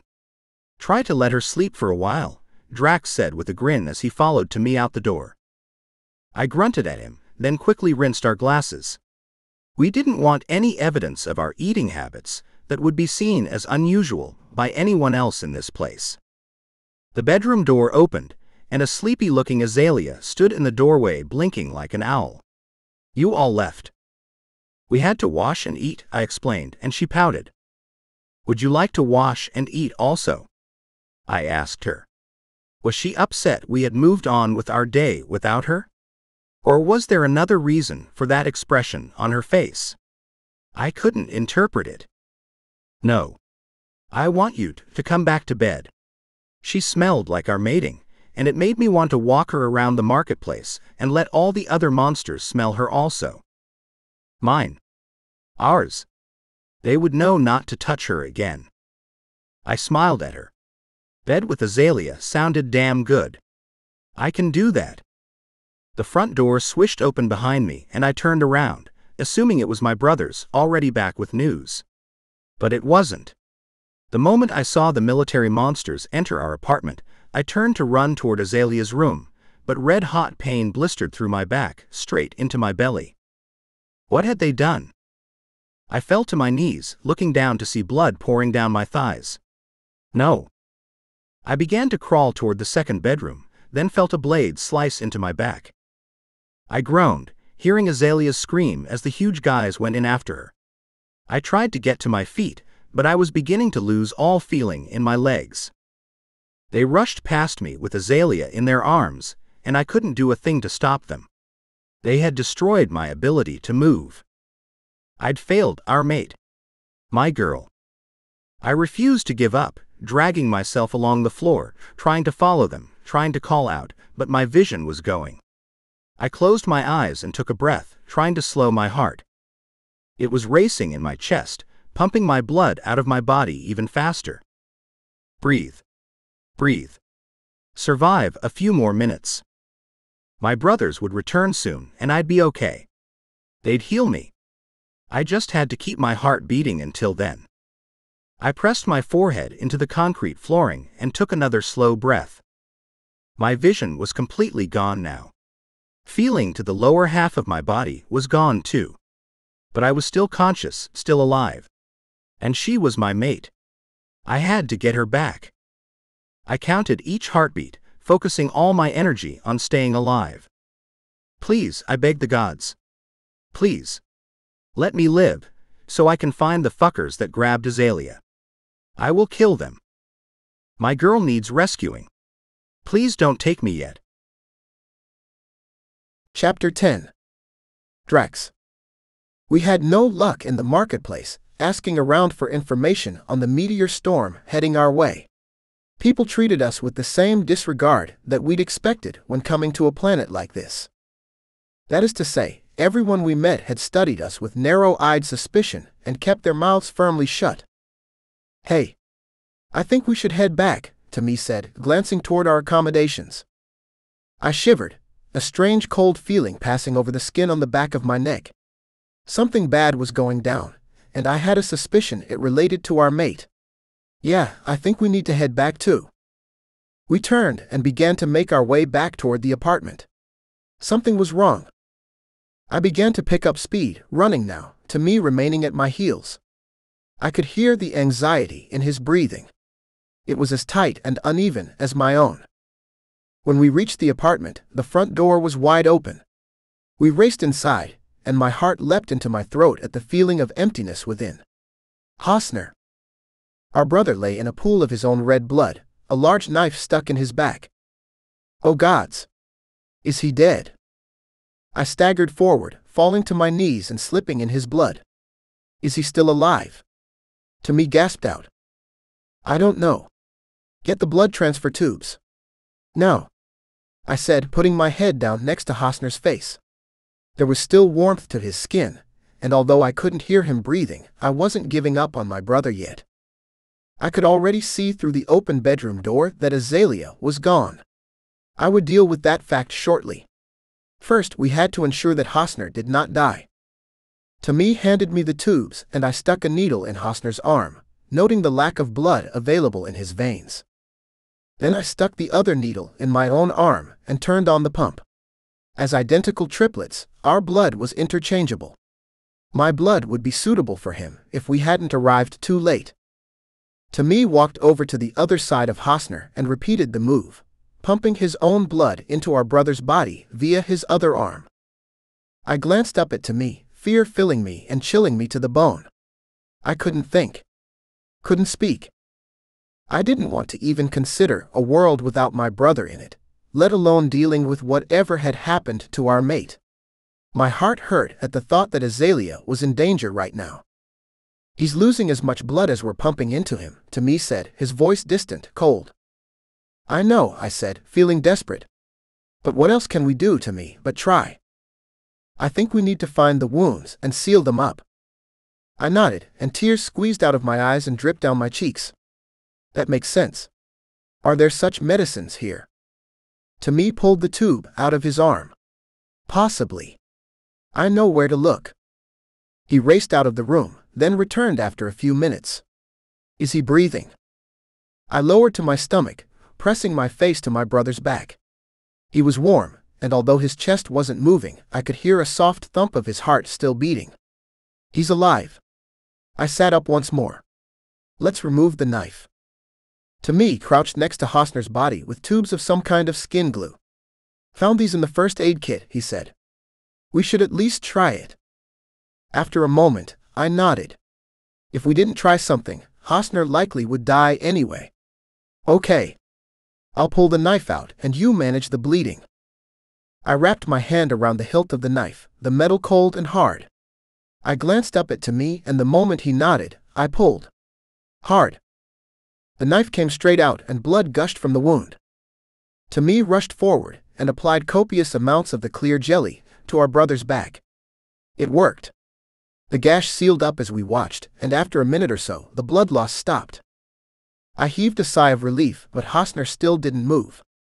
Is there something else wrong with him? Timmy nodded. I think he must have a wound on his front as well. There's too much blood on the floor beneath him. Okay. I'll take out my blood pump, turn him over, then reattach it. You deal with whatever we find when I flip him over. All right. Timmy nodded, and I acted on my words, pulling the tube out of my arm. Then together we rolled our brother over. He groaned as we did it, a most welcome sound. He was still with us. That was the last positive thing that happened. My gaze fell on his belly, and my heart skipped a beat. There was a blast wound that had burned and sliced open his gut. It was as bad an injury as I'd ever seen. I raised my gaze up to Timmy. What should we do? Calling for a healer was not an option. Apart from the fact that the healers on this planet didn't know our physiology, we didn't trust anyone here. And basically, with that gut wound, waiting for a healer would kill him. We were almost out of time. I tapped my veins once more and let it flow into my brother. Please, Hosner, live. You have to. And then the three of us can go find our mate and avenge her. Timmy ran back to the first aid cupboard and returned with an armful of lotions and potions, bandages and stitches. I'm going to try everything. Hold on, brother, I said, speaking out loud to Hosner. Timmy tended to our brother's mass of shredded flesh. He stitched and tugged at the muscles that had been torn apart, and poured more of the jelly liquid onto anything bleeding. My legs had gone a little numb, so I stretched them out the best I could, then lay down next to Hosner. I was giving him too much blood now, but I didn't care. If he could survive this, I'd give him my last breath. Not long, Timmy said. I've got the bleeding under control at last. Just hold on. I wasn't sure who he was speaking to, me or Hosner, but I closed my eyes and put my hand on my brother's chest. His heart beat steadily beneath my palm now, and if I focused really hard, I could feel the rise and fall of his chest with each breath. Improvement. At least a little. That was good. Okay. Turn off your tap, Drax. No, I said, grabbing for the tube. He needs it. No, I'll give him some of mine. You're losing your sight now, aren't you? He was right, but I didn't want to admit it. I tried to follow him around the room as he came for me and tugged at the needle in my arm. How can you tell? He pulled the needle out, and I couldn't see where he went. Because you can't see me, can you? I shook my head, admitting the truth. No. I can't. Give it a minute. Once Hosner wakes up, we need to go find Azalea. I nodded, sensation returning to my legs now. Who do you think has her? When I'd seen my brother lying in a pool of his own blood, I knew our mate was gone even before I saw the empty bedroom. Hosner would never have allowed her to be taken unless he couldn't prevent it. There was only one reason Hosner would be dying, and that was because he must have stood between Azalea and whoever snatched her. Aquila, Timmy said. He or she tried once. I bet they came back with more firepower and found our brother alone. I groaned, pain crushing my chest. We'd left him alone and her vulnerable. We should never have gone out. It's not our fault, Timmy said, his tone reasonable. They would have been watching and took the coward's way, attacking when we were weak. Bastards. Long minutes later, my brother moved his head. I pushed myself up to a seated position and stared down at him. Hosner opened his eyes and looked at me. Where's Azalea? My heart squeezed tight. She's gone. We need to find her. I knew we did, but how? We had no allies here. Only. What about her mother? What about her? Timmy asked, finally disengaging the blood tube from his arm. She said they frown upon merchandise being resold. Perhaps they'll look down on kidnapping just as much? Timmy got to his feet. We don't have any time to lose. Let's suit up and go. I got to my feet, my vision finally restored. Did you bring those weapons we weren't meant to? Timmy grinned. Brother, you know me. For emergencies only. Of course. Of course. I grinned my approval at him. Go get them. Hosner tried to sit up, grunting as he rolled around. I dropped to my knees and helped him up. Brother, you can't come with us. Bullshit. He groaned, using me as a ladder and staggering up to his feet. Of course I am. He was so pale, his skin was barely light gray. Timmy came barreling into the room with guns made of bone. They were undetectable in scanners, and we could carry them in pieces within our luggage. Why we hadn't pulled them out earlier, I didn't know. Because we'd been stupid, of course, trusting this planet to be safe. You can either let me come with you, Drax, or I will just follow after you on my own. Your choice. Hosner's expression was resolute, and I sighed a little more dramatically than I should have. Sometimes it was difficult being the eldest of the three, even if it was only by a few minutes. Fine, I grated. But if you don't keep up, we will leave you behind, Hosner. We need to act quickly to get our mate back. Timmy grunted his agreement. We all looked at each other, understanding what I hadn't said out loud. We needed to get Azalea back fast, before it was too late. For her sake and for ours. Chapter 11. Azalea. I was carried, kicking and screaming, away from Hosner and into the marketplace. My first thoughts weren't for myself or the danger I was likely being dragged into, but for my beautiful monster. Hosner had taken a shot to the belly, then multiple knife wounds to the back. Surely, he wouldn't be able to survive those injuries. It was all my fault. Hosner was dying, or maybe already dead because he'd stood between me and the monster who wanted me. Tears flowed down my face and I began to sob. I'd known it was too good to be true.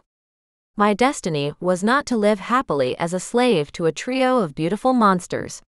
My purpose in life was nothing more nor less than to be consumed body and soul, just as Mother had told me. I went limp, lying over the back of the green monster carrying me, the pain of losing my triad overwhelming me and sapping my body of energy. My kidnapper and his companion darted through the marketplace, then into a doorway that led down a corridor. They didn't stop, but they slowed down, and I could practically feel their happiness oozing out. They'd accomplished their task, and no doubt would be handsomely rewarded. The situation was hopeless. Drax and Timmy would never get to me in time. And Hosner, poor dear Hosner. More tears squeezed out of my eyes at the thought of his fate. But my anger flared as well as grief. How dare they hurt one of my beautiful monsters? What if the other two, one of my captors said to the other. Judging by their language, they were Agaspians. My translator understood every word they said. The green giants were common slaves on this planet. They shouldn't be a problem, said the one carrying me. By the time they find her, she'll be no more. I growled, hating the way they spoke about me like I wasn't there, and even worse, like my life meant nothing. The one carrying me shook me a little. What's wrong with you? I'm a person, you know, I snapped. You might have kidnapped me and stolen me from the monsters who bought me, but you don't get to pretend I'm not a living, breathing slave, just like you. I'd never spoken to another being like that. Not ever. But after finally being treated like I mattered by Hosner, Drax and Timmy, it was difficult to go back to this way of existing. As if I was merely a piece of food, without thoughts or feelings of my own. They stopped walking, and the one who wasn't carrying me reached over to grab my hair and pull up my head. I went with his movement, refusing to cry out at the pain in my scalp. What did you just say? I narrowed my gaze at him, my belly alight with anger. I said, "Stop pretending I'm not alive. I'm right here, talking, breathing." Not for long. The Agaspian shot me a malicious grin. "Aquila will devour you in a few hours' time." Well, that's nice for him, but what about me?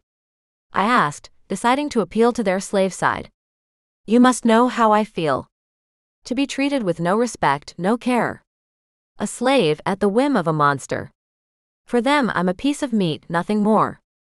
The one who carried me bent forward and put me down, setting me on my feet in the darkened corridor. My heart pounded hard and painful in my chest, but I pushed through the feeling of fear, trying to hold on to the burning rage deep inside me. It was difficult not to be afraid, though. They were huge and menacing. Their muscles bulged and their sharp teeth sent a shiver of unease down my spine.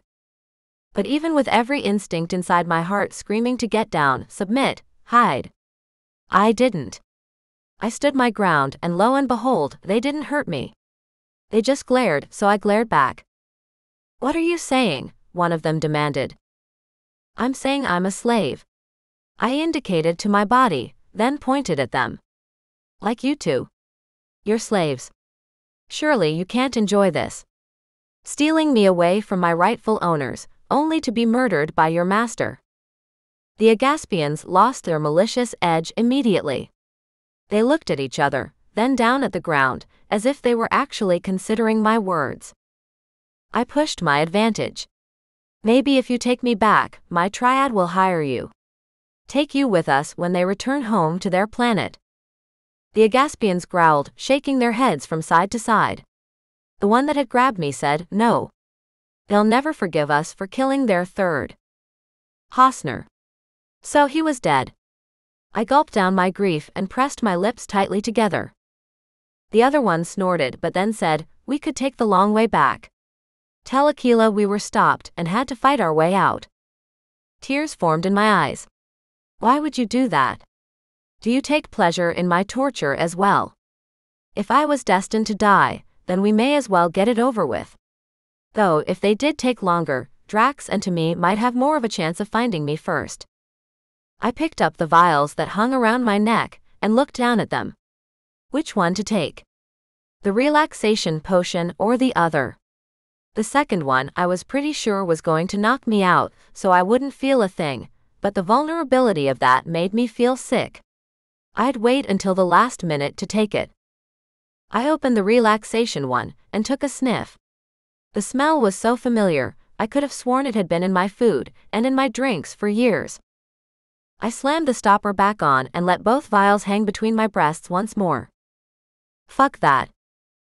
Obviously, Mother had been drugging me for years, maybe even my whole life. Keeping me down. Keeping me placid. Keeping me from understanding just how screwed up this whole thing was. I didn't want to go back to that naive state of being. I took a step toward the Agaspians. "Take me to your master, I don't want you punished on my behalf." Especially when punishment for a slave would often be death. But if you could take me back slowly, I would appreciate it. They growled and frowned at me. "Why do you want to delay your death all of a sudden?" one asked. I shrugged. "I don't want to die. And every minute I was free was another minute that Drax and Timmy could use to find me. I didn't know how I knew, but I was sure they'd come for me. They wouldn't take my kidnapping nor their brother's death lying down." The Agaspians glanced at each other. "Okay. We can do that." I stepped in front of the huge green monster who had snatched me and put up my arms. "Do you want to carry me again?" He nodded, but this time when he picked me up, he was more gentle. I was a little bruised from the first time he'd taken me and thrown me over his shoulder, so his care this time was appreciated. "Let's go." This time he walked slowly and more smoothly without jarring me. We proceeded down the dark corridor and through another door. They walked for what seemed like forever, and I didn't fight them. I didn't scream. I just lay in the giant's arms like a sack of flour and used the time to try and hatch a plan. If I could stay alive as long as possible, then surely my beautiful monsters would arrive and save me. Chapter 12. TAME. We were out of time. It was likely Azalea would be murdered and eaten the moment her kidnapper got his hands on her. It has to be Aquila, right? Drax said, putting together one of the bone guns I'd brought with us. I slid the bullets into mine and prepared the gun ready to fire. I'd take down anyone who got between me and rescuing Azalea. Yeah. I think so. He failed in his first attempt, so this time he brought more firepower and took Hosner down. Our brother Hosner was standing, but he looked terrible. His eyes were sunken, and his skin was a pale gray color. He was shaking, though he tried to hide it. How do we find Aquila? Hosner asked. We go straight to Mother. I walked to the main door and gestured to my brothers. We tell her what happened, and she'll tell us how to find Aquila. Drax stepped up behind me. What if she doesn't? I shrugged. Then we kill everyone. My eyes narrowed. And we make that consequence clear to Mother from the outset, should she choose not to cooperate with us. Something we hadn't addressed was what we would do if our mate died. The people of our race only had one fated mate. If Azalea died, then Drax, Hosner, and I would never know love, desire, or true happiness again. I wasn't sure if my brothers or I would want to continue living in a world like that. But instead of bringing that up, I led my brothers out into the marketplace and set my tail on high alert, ready to strike. Chapter 13. TAME. We went straight to the auction square where they were running another sale, this time on gems instead of slaves. We marched up onto the stage, pushed past the large woman holding a blue rock, and grabbed the bald little auctioneer around the throat. Do you know who Aquila is? The auctioneer shook his head, though there was something deep within his eyes that told me he was lying. We could have pushed him for answers, but I had the strongest gut instinct that we needed to get Azalea's so-called mother on our side in this fight. Azalea has been stolen from our rooms, and we need to speak to the one she called mother. Where is she? He pointed behind me, and I released my grip on his throat. Where? Tell me exactly. The black door, about 100 paces behind the marketplace. The door has this symbol on it. The auctioneer drew a picture on his book, and I stared down at it, committing it to memory. Thank you. We ran off the stage, and in the direction the auctioneer had indicated we should go. We ran past the stalls and along beside a row of doors. Silver. White. Pink. Then we were standing in front of a black door with the same swirly pattern the auctioneer had shown me. I didn't hesitate. I raised my hand and banged on the door, my anger rising like the moon's tide. When the door opened, it was Mother herself. Her blue eyes were black with anger, and I could feel the aggression in the atmosphere around her. What do you want? She demanded. I tightened my grip on the butt of the gun and said the words I never expected to utter. We need your help finding Aquila. Her eyes cleared a little and her face softened. What's happened? He sent monsters to kill us and kidnapped Azalea. I indicated Hosner, who stood slumped and pale and leaning against the wall beside the door. Mother stared at my brother, then back at me. Why do you think it was Aquila? Because they sent an Agaspian to kidnap her before but failed. Hosner groaned in pain and grabbed my arm. It was 2 more Agaspians this time. I glared at Mother, making sure my anger was visible. We want our property back. She crossed her arms over her chest. There are rumors going around that you didn't buy Azalea to feast on her. I bared my teeth at Mother. We paid a fortune for her. If we want to breed her, if we want to hang her by her toes in the town square, we bloody can. She's ours. We paid top dollar for her, remember? We want her back. Drax stepped up next to me, shoulder to shoulder. Where is Aquila? He demanded. Mother looked at Drax, then back at me. He's a slave trader too. And where will we find him? I managed between clenched teeth. She was really trying my patience. Mother stepped out of her house and closed the door behind her. I will take you. Come with me. She was a foot taller than me, but she moved quickly. We had to run to keep up with her strides as we moved through the city. We were in the cleaner, brighter part of town, but eventually she led us toward the shady side. The streets became dirtier. The people more wary-looking. This was clearly the rougher part of town. I glanced at Drax as we ran, and then back at Hosner, who struggled behind. He was keeping up, but only just. He needed more time to heal, but we didn't have that luxury. We all knew we could be running straight into a trap, but at this point, we had to take the risk. Akila's property is up here, Mother said, pointing. But I warn you. There will be a fight to get in. She stopped when we rounded the next corner and gestured at a high fence. That's his property. He has many slaves, both as security and general housing staff. Mother turned away and I reached for her arm. You're not coming in with us. She shook her head. No. I don't have a death wish. She tugged her arm out of my grip, but I grabbed for her again. What does Akila look like? Her eyes darkened. Do you remember the monster who lost the bidding against you in the marketplace? The one with rolls of skin and an ancient appearance. I nodded. I remembered him, and now knew exactly who he was. A toad of a man. That's him. Good luck. Azalea was a rare prize, and she deserves better than him. At that she spat on the ground and then swept away. I wanted to yell after her that she was a coward for not fighting with us, but I could see I wouldn't change her attitude that this wasn't her fight anymore. And maybe she was right. After all, Azalea was ours now. We'd bought her. She was no longer Mother's problem. Drax tapped my arm. Let's go. Every minute we waste. He shook his head. Azalea may only have minutes left. That's if she's still alive. Okay. Let's go. Then I glanced at Hosner. Brother, are you ready? He huffed out a breath. As ready as I'll ever be, he said. I'm not at full fighting capacity, but I'll do anything to help save our mate. Right, brothers? Let's do this, I said. We ran for the doors and Drax banged on them. My herd pounded and I panted for breath. The door opened and a grisly one-eyed bear monster glared at us. What do you want? I raised my gun and shot him in the chest. His jaw dropped and he staggered back, but I didn't stop.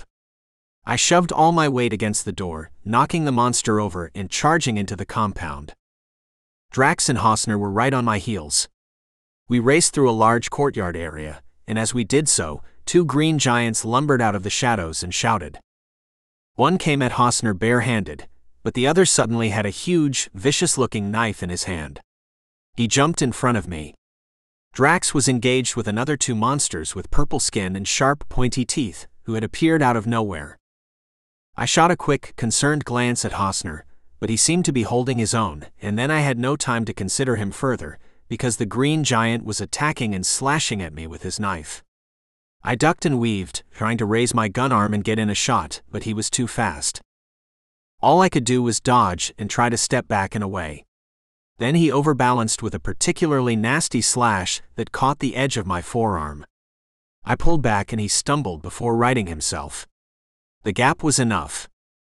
I shot the giant right in his face, then swiveled to help Hosner, but he stood with his foot on the other giant's neck, and then he blasted the guy through the eye with his gun. The sounds of grunting and groaning penetrated, and I turned as Drax dispatched one of the purple-skinned monsters with a shot to the chest. The other one had dropped to the ground and somehow latched onto my brother's calf with those pointy teeth. Drax tried in vain to shake him off, roaring with rage and his eyes flashing dark red. I strode over, turned slightly, and stabbed the purple monster right between his scrabbling legs with my sharp tail. He opened his mouth and howled as my strike hit the jackpot. Drax jumped back, out of reach of the monster's now gaping mouth, and fired a shot straight down his throat. Damn, my leg's gonna need stitches, Drax muttered, and I looked down at my forearm, which was oozing. Yep, I was gonna need a few of those myself. My breath was coming in fits and starts, and my brothers were breathing equally hard. But we were still standing, and ready to go get our mate. Through there. Hosner pointed to an arched doorway. I can sense her nearby. Can you? I nodded. There was a scent in the air so familiar, and it called us towards her. My heart lifted.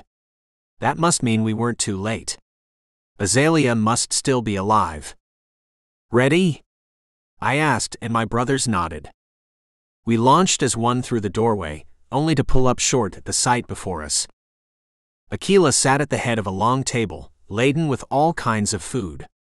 His toad-like face was grinning, his eyes bright with excitement, and his lips dripping as he flicked out a long tongue and wiped away saliva. A silver knife and fork set were clutched in his hands. And right in front of Aquila, in the center of all that food, tied down with rope onto an enormous platter, was Azalea.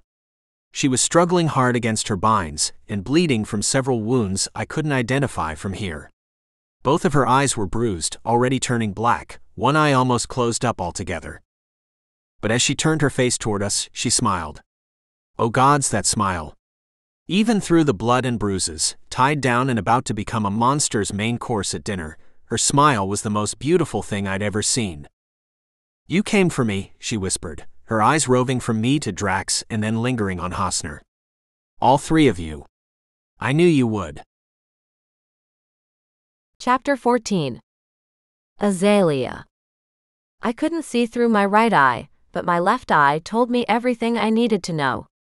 My monsters were here to save me. I would not die on this table. Painfully. Slowly. Just as this ancient, roly-skinned cretin wanted. Arg! I screamed as I tried my hardest to get away, to pull my arms out of their binds. The pain in my head and shoulders was so sharp the dark clouds around my vision kept rolling in. My brain wanted me to pass out, and for the last hour had been punishing me for not taking my potion when I'd had the chance. Instead, I'd been punched in the face, tied up, and slowly nibbled on. I was missing some small chunks of flesh and bleeding profusely from the wounds, but nothing important had been taken. They were toying with me to start with. Apparently, that was part of the fun. A little part of me had wished for oblivion. For the potion around my neck that would have taken away the pain and dulled the presence of mind that came with being awake during this process. But most of me had exulted in being alive and being able to fight him off. Since being free of the drugs they'd fed me, my mind was clearer. I'd never had a choice about my life before, but today I fought to live. Today I would not lie back, a drugged, helpless little human, and let them take my life from me. The problem was, I was still bound so tightly I could barely move. Drax lifted his hand, a strange device at the end of it, and fired. Aquila moved faster than I would have imagined possible, leaping onto the table to avoid Drax's shot, and pulling a huge dagger out from where it had been hidden somewhere on his body. I have no idea where he got it from, but it looked wickedly sharp, and as he leaped again, aiming for Drax, I moved the only part of me that was free, my left leg, and tripped the monster up mid-leap. He crashed to the floor with an enraged yell, and in an instant, Drax and Temi were in his face with their strange shooting weapons. My monsters turned their backs to each other, and fear flooded through me. Don't turn your back on him. Aquila will kill you both. He's sneaky. Then I saw a flash as Temi's tail arced up into the air and down. Another flash, and Drax's tail did the same thing. A yelp, and then a strange gurgling sound ensued, and when I strained my neck trying to see, I realized their tails had pierced through each of Aquila's eyes and thrust straight into his skull. The monster that had orchestrated my kidnapping and tried to eat me only minutes earlier was dead. As Drax and Temi removed their deadly tails and wiped them clean on the tablecloth, I suppressed the urge to spit on Aquila's roly-poly carcass. He didn't deserve even that level of attention from me. Instead, I tugged at my binds, trying to loosen them, as Drax and Temi turned away from me to assist their brother, who was fighting off not one but 3 other monsters. They must have been members of Aquila's entourage. Perhaps they hadn't realized their boss was dead. I stared in horror as they stabbed and cut and bit Hosner, all 3 of them using different techniques to maim my beautiful monster. I wanted to shriek and yell and tear out their eyes for doing such a thing, but I was firmly stuck, only able to participate as an observer. Drax jumped into action, leaping onto the back of the one currently trying to bite into Hosner's throat. He tore the monster's head back and twisted hard, and there was one less of the enemy to deal with. To me made equally quick work of the one holding a long, thin dagger. He grabbed the monster's hand and squeezed, forcing the knife in the creature's hand to turn until the blade faced the holder's stomach rather than Hosner's. Then to me thrust, his huge muscles flexing at the effort, and the blade went into the monster's gut and poked right through to his back. I closed my eyes as he forced the creature to hack at its own guts. I didn't need to see that, or hear the death rattle to know yet another enemy was dead. Hosner paused for just a second to shoot a breathless thank you toward his brothers, then he turned back to the final creature and with an unearthly scream reached out a hand and smashed in his opponent's face. The crunch of bone and spattering blood turned my stomach. I closed my eyes for a couple of seconds, and when I opened them again, Hosner had his foot on the dead creature's throat and a look of victory in his eyes. My monsters had won. They had killed or scared off the remaining enemy. Now, Hosner rasped, holding his side but grinning at me nonetheless. Let's get you out of here, Azalea. Please. I grinned back at him, unable to help myself. Despite all our injuries and the dead bodies and mess everywhere, there was a strange warmth deep inside me. They had fought and risked their lives for me. Hosner was bleeding more than the other two, and his skin was the strangest color. Are you okay? I asked with concern as he cut away the ropes that tied me to the table. He grinned, and even though it was a weak effort this time, I could see his will to survive was strong. We could all use some time in the rejuvenation pod. You first, I said, not joking. He shot me a crooked smile, then cut all 4 ties, and I was free. I sat up on the table and slid to the side. My wounds oozed blood as I moved. Whoa! I was dizzy from stress and blood loss but alive, and that was all that mattered. That, and my monsters were here to save me. All 3 of them, when I had thought at least one was dead. I stood up and stared at my 3 beautiful monsters. They were all bleeding, not just Hosner. Pools of red blood flowed down their arms and legs. We need to get you all healed.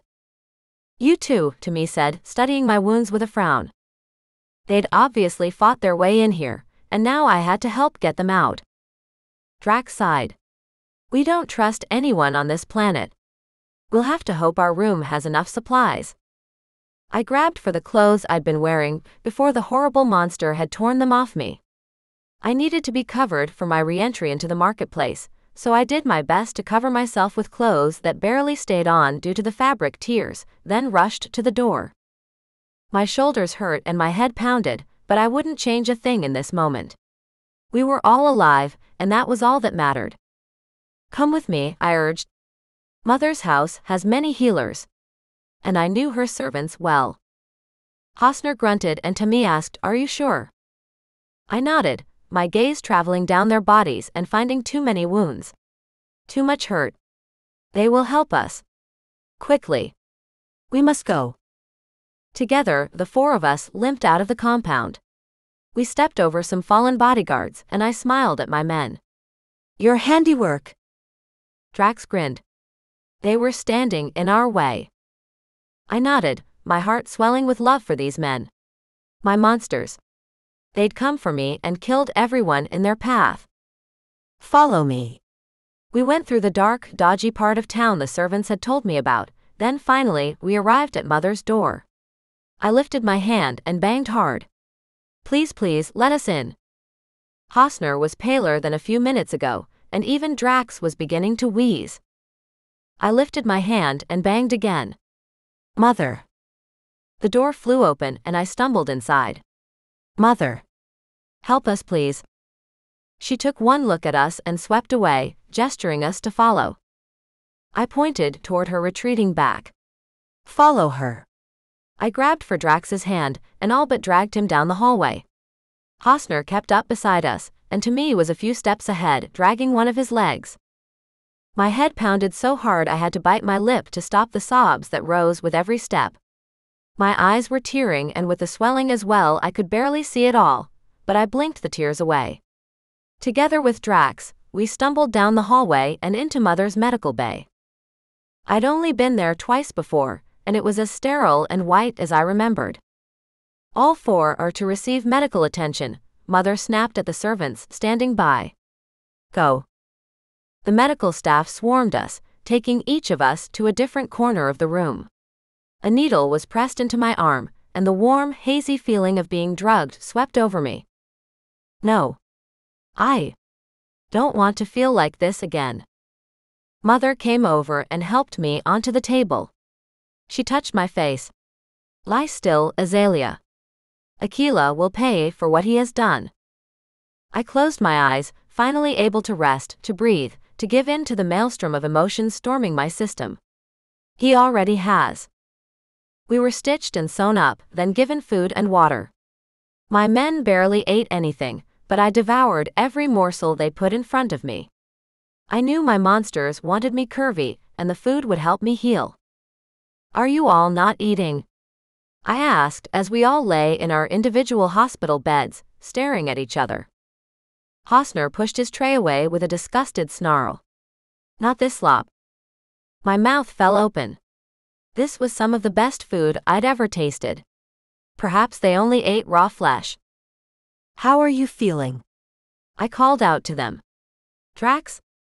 He smiled at me. Better. That medicine they gave me has worn off, but I'm healing.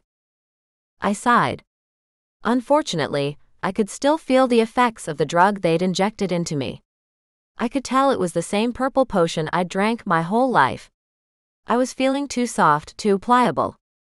What's the plan? Timmy asked, sitting up in his bed. Nothing's changed. Drax answered. We get Azalea home as soon as possible.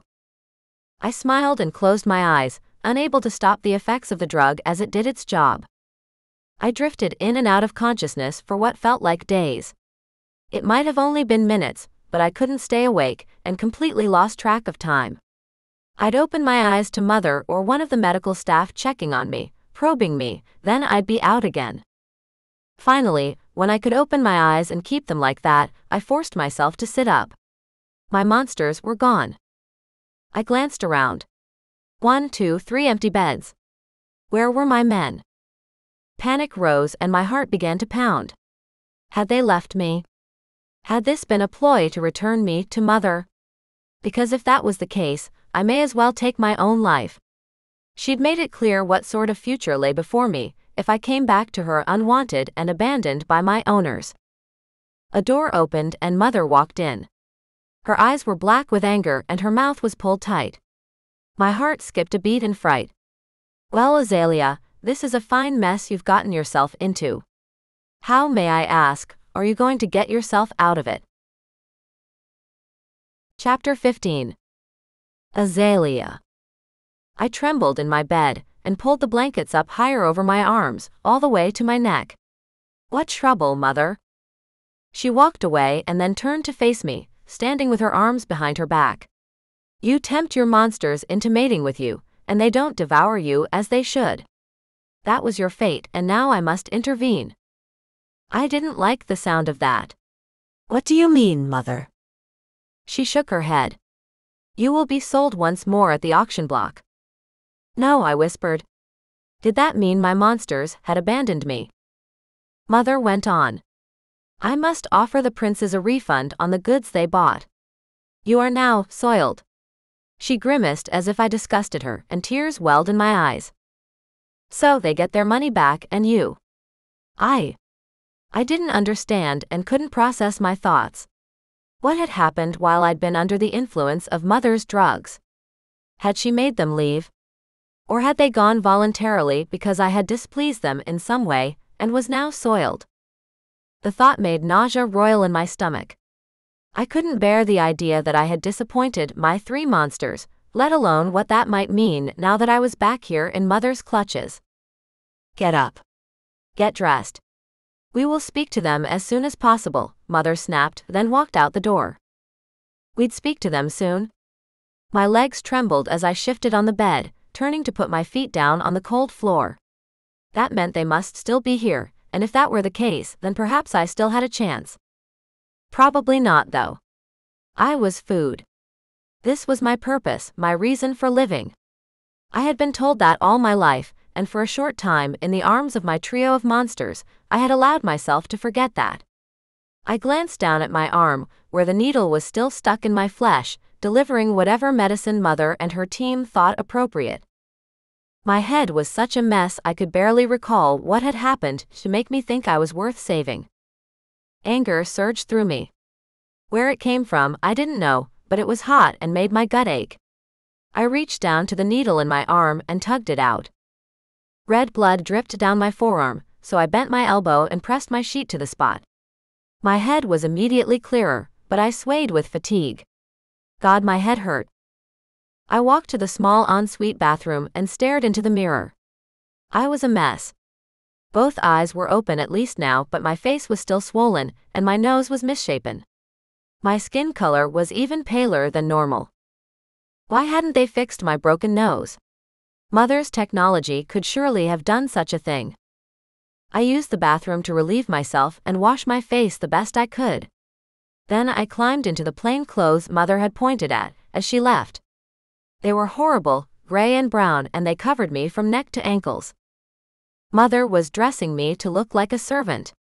No, it was worse than that. I looked like garbage, so perhaps she wanted the monsters to throw me away. But why would she want that? I put my hand to my aching head, wishing away the pain in my temples and the fog so I could think straight. None of this made sense. In the past, I wouldn't have bothered to try and work it out. But now, I wanted to. I straightened my spine and headed toward the door Mother had walked through. I assumed I was to follow when I was ready. The door opened as I walked toward it, and Nicole was there waiting for me. Her blue eyes were strangely haunted, a look I'd never seen on her before. Nicole, I called, greeting her with as much warmth as I could muster under the circumstances.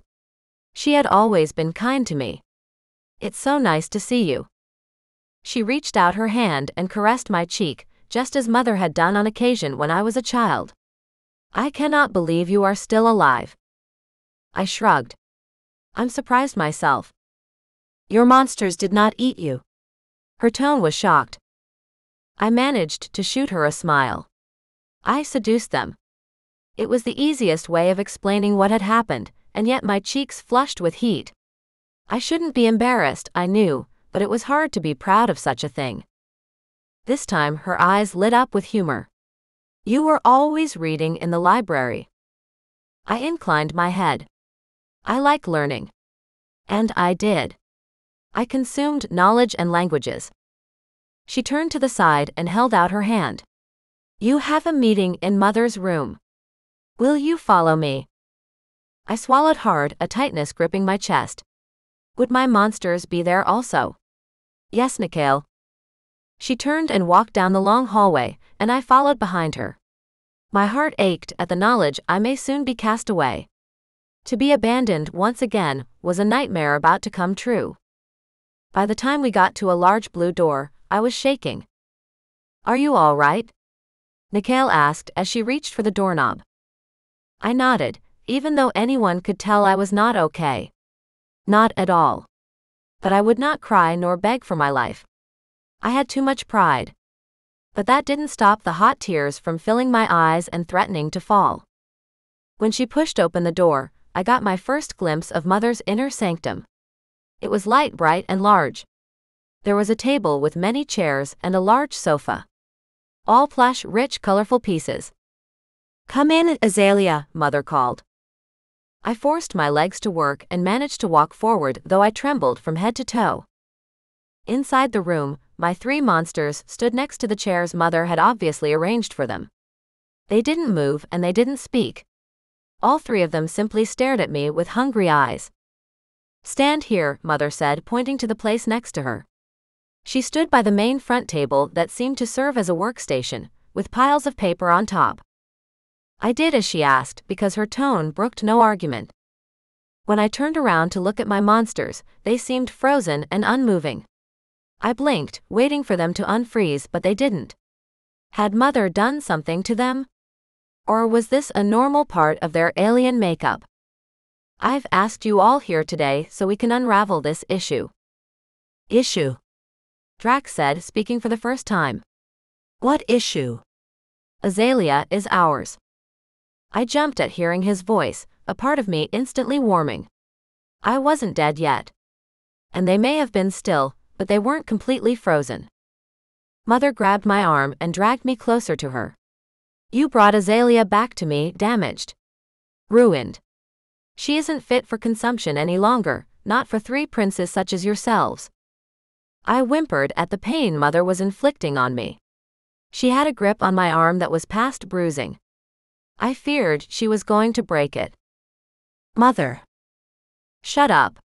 She snapped at me, shaking my arm, and nausea rose at the agony of her grip. You aren't fit to speak. Look at you.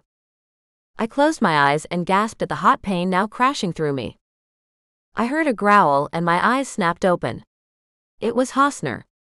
Take your hands off her. Mother immediately loosened her grip on my arm, but didn't let me go. Hosner stalked forward, slowly, carefully.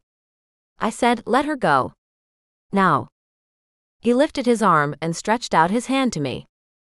Mother made a hissing type sound. She's not yours anymore. Don't touch her.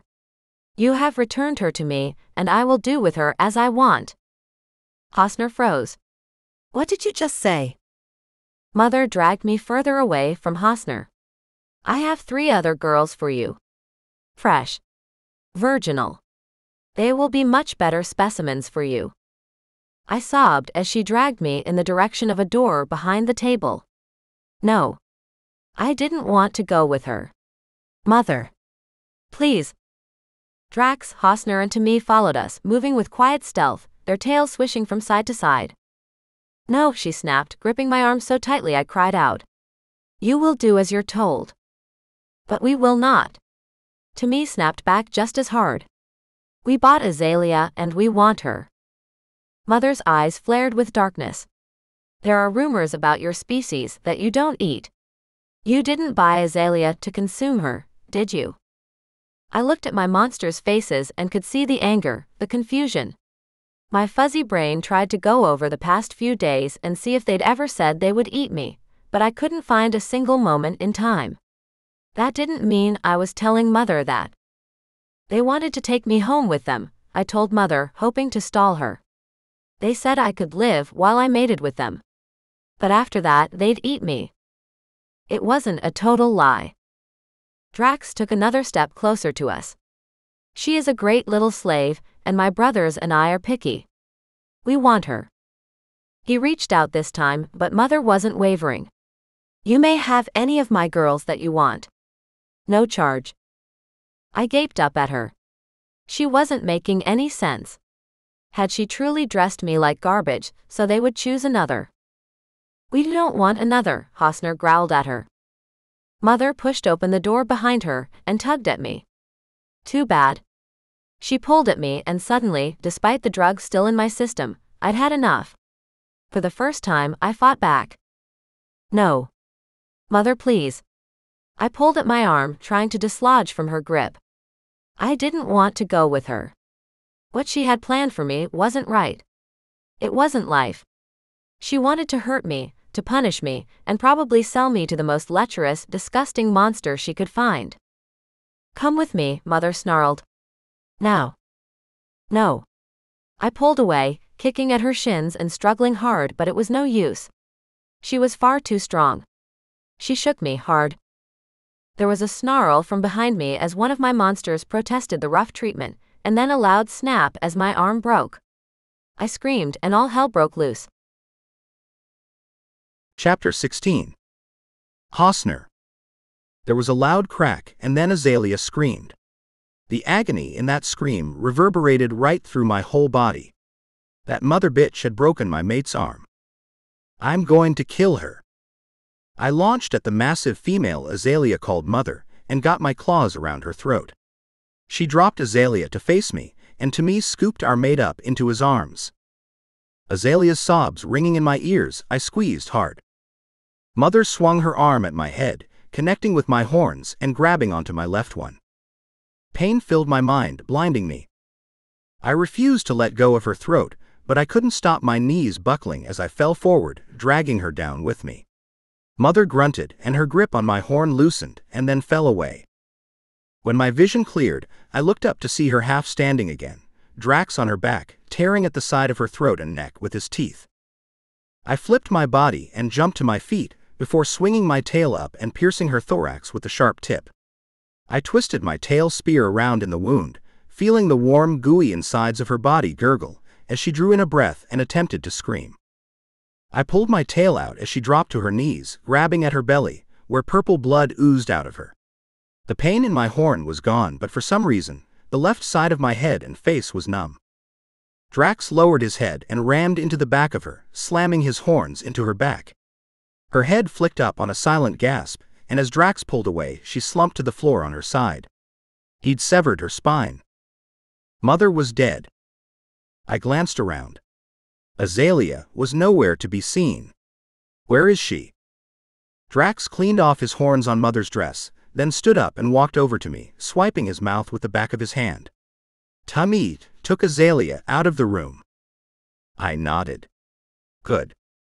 Drax gasped suddenly. Loudly. And looked at me with utter horror. Hosner. Your horn. What? I reached up to my head and found sharp edges where my horn should have been, right in the middle of the large patch of numbness. Oh. My. God. Where? Drax pointed and I stared down at Mother. There, clutched in her dead fingers, was part of my left horn. My irreplaceable horn that would never heal. I ran my hand down my face, registering pain, like a severe headache, at the edges of the numb area. That bitch. Drax clapped me on the shoulder. I'm sorry, brother. Anger boiled inside me, and the need to kill her all over again passed over me. But then I heard Tummy call out, brothers. I turned and walked away. We had Azalea, and I still had my life. Nothing else mattered. I grunted, and quickly followed Drax through the door and into the hallway. Azalea was clinging to Tummy like he was a buoy in a storm, but the moment she saw us, she launched our way and patted us both on the chest with her one good arm. The other arm was already in a splint of some kind. Tummy must have done that while we were fighting. It looked a little awkward, but the numbness must have kicked in, as she wasn't in as much pain as she was likely in a few minutes ago. We would have to get that seen to properly when we got out of here. I'm so glad you're okay, she said, leaning into Drax and then to me. We stood still and held her tight, breathing hard. Anger still filled my veins, making my blood boil and my tail point skyward. But after a moment of holding our mate, I finally began to relax. When she pulled back and looked up at our faces, her eyes went wide. Oh, Hosner, your horn. Her eyes filled with tears. She reached up and touched me, though I couldn't feel the pleasure I normally would have as she wrapped her fingers around whatever was left of my horn. It's okay, I said, pulling her arm down. All that's important is that you're alive. She bit her lip, and a tear escaped to trickle down her cheek. You still want me? Want you? I gaped at her, then looked at my brothers and decided to throw caution to the wind. It was time to tell her the truth. Of course we do, Azalea. You're our mate. She blinked up at me. Your mate? Drax cupped her face, drawing her attention to him. Yes. We want to marry you.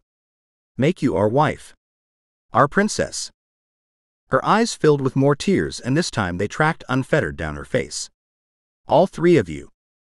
Tummy joined us and reached out to hold her good hand. Yes. If you'll have all three of us. She sobbed and came straight for me, kissing me on the lips, then going to Drax and Tummy doing the same to them. Yes, yes, yes. The three of us surged on Azalea and held our mate as carefully as we could, given her injury. Despite our broken bodies and the pain from our wounds, the moment felt perfect. We were complete at last. Finally, we could tell her who we were and how much we loved her. And then we could take her home to her new life with us. Azalea. A woman whispered from behind us. We twisted around from our group hug, and a servant stood nearby looking scared. Azalea broke away from us and walked toward the woman.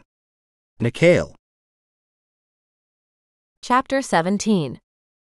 Azalea. My heart had never been so full or so happy despite the lingering ache in my arm. But for now, my joy at knowing my men wanted me filled every pore of my body. They wanted me. Forever. I still couldn't quite believe it, but for the moment, I was going to enjoy the rapture flowing through my heart. But Nicole looked terrified. Her eyes were wide, and she was shaking. "What's wrong?" I asked her. "Where's Mistress?" she whispered. I glanced back at the door to the room where I'd last seen Mother. I lifted my gaze to Hosner, where my beautiful monster stood with a strange grimace on his face. I could only assume he was in pain due to his injuries. Drax took a step toward me. "She's dead." "I'm sorry, Azalea." I gasped as pain lashed out and whipped me around the chest. I couldn't breathe for a moment, and tears blinded my vision. Drax came over and gently pulled me into his arms, pressing my face into his chest. "I'm so sorry. We had to. She was going to take you away and resell you to someone else. Someone who would certainly have taken great pleasure in devouring you."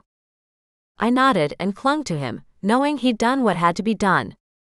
Mother hadn't been taking me away to save me or protect me.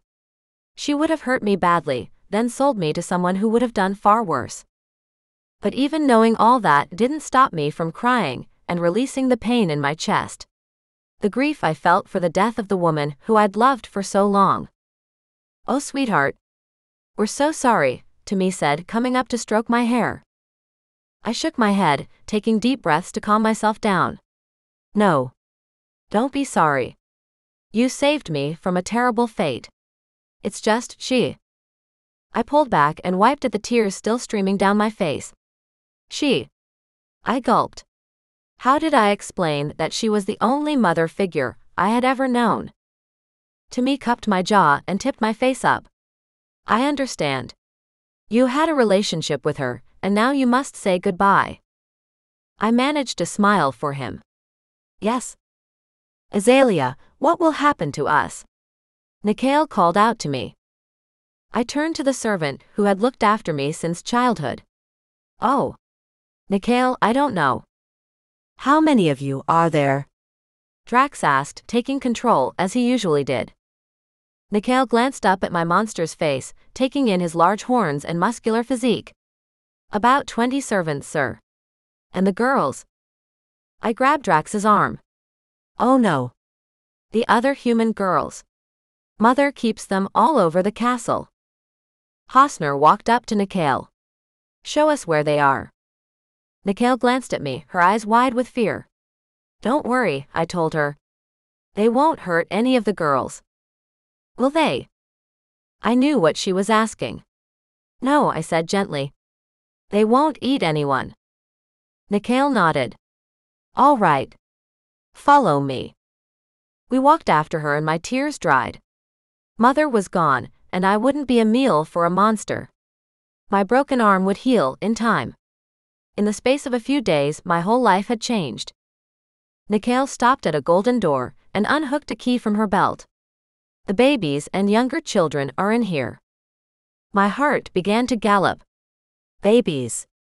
I hadn't thought about them for such a long time. How many did Mother still have? Nicole pushed open the door and my jaw dropped. "Oh my." "There's 36 in all," Nicole said. "From babies to 5 years old." We walked into the room and I stood stock still and stared in awe. There were 5 servants in with the girls, playing and tending to the children. The room was huge with brightly colored walls and playmats and laughing human girls. It brought tears to my eyes to see them actually happy and healthy. Mother would have destroyed them all, eventually. "How many older humans do you have?" Drax asked Nicole. "About 12, sir. Between the ages of 6 and 18. I shivered with disgust. Mother weeded out those who weren't pretty enough. I had never been clear-headed enough with the drugs in my system to wonder what she did with those girls, and part of me didn't want to know. I turned to my monsters. Everyone on this planet will sell them off or eat them. We can't let that happen. Please." The 3 brothers glanced at one another before turning back to me. "We'll save them all," Drax said. "We can take them back with us," Timmy agreed. Raise them in the castle. No. Nikhil whispered. Please don't hurt them. Hosner huffed out what I could only say was a laugh. I think we need to come clean about our race. What do you mean? I asked. Drax grinned at his brother. We don't eat flesh. Our race is vegetarian. All of us. My jaw dropped open. Seriously?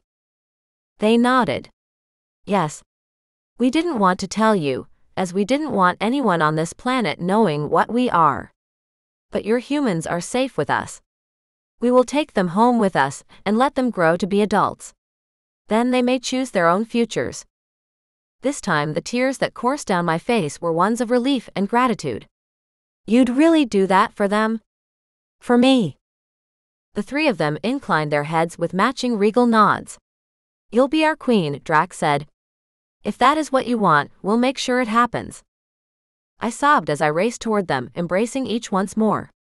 I still wasn't sure about the whole mate thing they spoke of, but I hoped it meant they would keep me forever.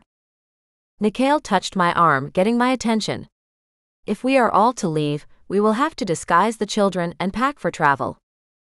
I nodded, feeling the urgency in the atmosphere around us. Yes. Nikhil, speak to all the servants and ready them. We should try to leave tonight. Chapter 18. Drax. Not only did we have to get our human off this planet alive and unharmed, we now had 20 servants and close to 40 children to rescue. I turned to Timmy. How are we going to do this? His face hardened. Timmy liked a challenge. He turned to Nikhil. Who should we speak to about leaving the planet as soon as possible? Our ship is large enough to carry everyone, but we will need to organize safe passage to the ship and be able to take off without arousing too much suspicion. Nikhil nodded. I think I can help you with that. Would you follow me? Timmy went off with the servant, and I grabbed Azalea's hand. She was staring at a beautiful little baby, and it tugged at my heart. Would our mate like her own child? Would a breeding between our two species be possible? Surely it would, or she would not be our mate. Azalea, we need the servants to start packing for a long trip. For themselves and the babes they care for. Can you organize that? She nodded, a fierce look of protectiveness crossing her face. Yes. I can. I speak all their languages. She took off and began talking to each of the adults in the room. There were soft cries, which I hoped was due to happiness over Mother's demise. The women began hurrying around the room, opening cupboards and dressing the children in clothes suitable for outdoors. Azalea hurried over to me. All of the servants are very happy Mother is gone, and I have told them you are hiring them to take care of the children on your planet. Is that all right? I nodded and beamed a smile at her. Yes. That is perfect. We have no children in our castle, so the nursemaids would be necessary. You really live in a castle? Azalea asked. We are princes, I explained. The only heirs to our kingdom. Everyone you bring with you will be well looked after, Azalea. She pressed her lips to mine, and I got the sweetest kick of her taste on my mouth before she pulled back. Thank you. We need to get everyone to safety, but that means disguising the humans and getting them onto our ship before any of the monsters see us. Azalea bit her lip. I know. That will be the hardest bit. The babies have carriers, but the older girls are harder to disguise. The door opened and Timmy and Nikhil came hurrying back in. They've lifted the flight ban, Timmy announced. We've been cleared to leave. That was great news. We have to work out how to get all these humans onto our ships. Do you have storage areas? Nikhil asked. For cargo. I glanced towards Hosner, who was nearby, standing guard over the babies. He was our pilot. Hosner, we need somewhere to store everyone. Does our ship have cargo holds? He walked back over to us, his face still strangely asymmetrical. It does. But they aren't safe for these babes. Oh no. I just meant as a way of hiding them. If we put all the humans into cargo containers, the servants and I could wheel them onto your ship." I grinned at the woman, who I could already see becoming a very important part of our team. "That's a great idea. Tammy could put together invoices for purchase orders, and we'll get everyone ready." I turned to Azalea. "Can you get the rest of the older girls ready?" She nodded. "Yes, if Nikhil helps me." Nikhil walked towards the door. "If Tammy would like to come with me, I'll show him where Mistress's books are. Then I'll take Azalea to the bedrooms of the older human girls." Tammy, Nikhil, and Azalea rushed off, and I turned towards Hosner, feeling a bit useless. "Perhaps we should go ahead to get the ship ready." Hosner glanced around. "Yes, I suppose we should. But I don't want to leave them alone, either. We have to make sure they will be safe once we're on the ship. I'd go alone, but I think we need to stick together. After everything we'd been through today, I didn't want to die on the last leg of the race." We were almost home. Hosner nodded. "All right, let's find Azalea and tell her where we're going, then head off." We did exactly that.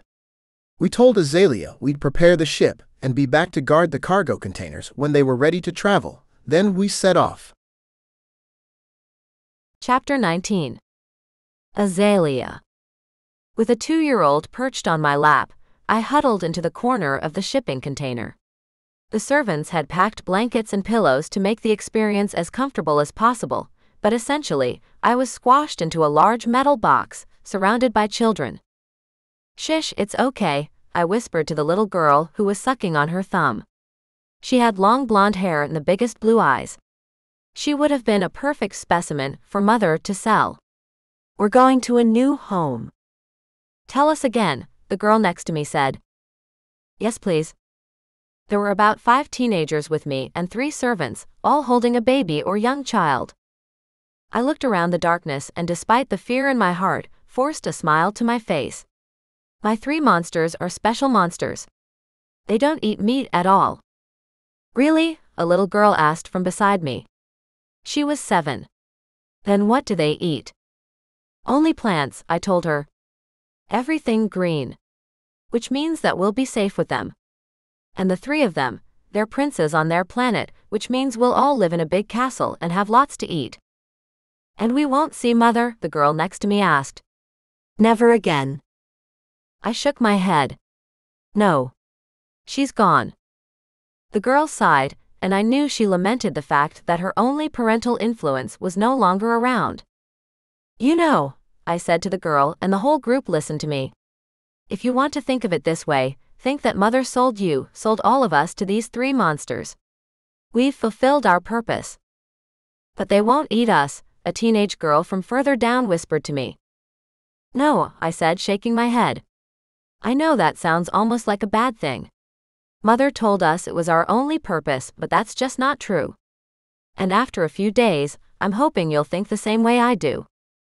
A few days of not having the purple drink, and hopefully their heads would clear, and they too wouldn't want to die any longer." "Okay," she agreed, though she sounded devastated at the prospect. I laid my head back against the pillow behind me, listening for anything outside. We were moving, the gentle sway of the container telling me we were still being transported. Us humans were spread over 2 large containers, and we'd been told to stay as quiet as possible.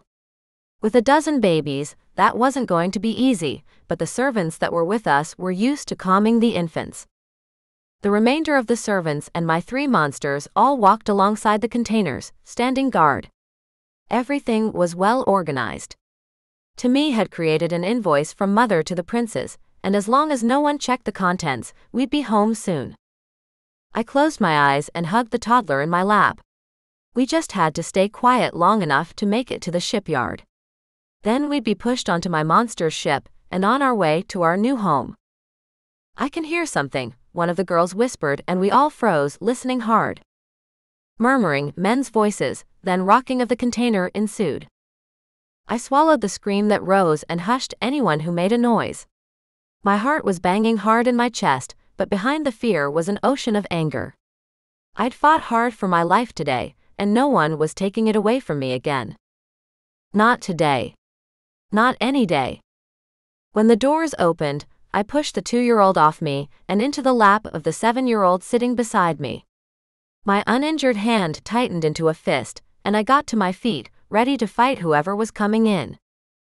But my fighting stance wasn't necessary. Drax and Timmy stood in the doorway, Hosner just behind them. All three of their faces were alight with happiness. "Come with us," Timmy said. "We take off in 10 minutes." I bent to lift the 2-year-old back into my arms, hope filling my heart. Could it be true? Were we actually getting out of here for good? "Let's go," I said to the children. "Quickly. Stand up." The girls around me got to their feet and grabbed their blankets up with them. I walked through the crowd and waved at them. Follow me.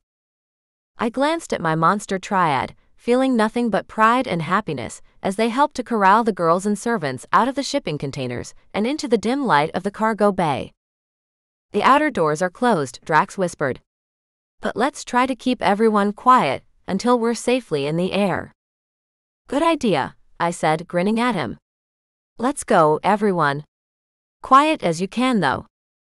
One of the servants took the toddler from me, so I put my good arm around a young girl carrying a baby, and together we all crept up the metal staircase and into the long hallway of the ship, to me directing everyone.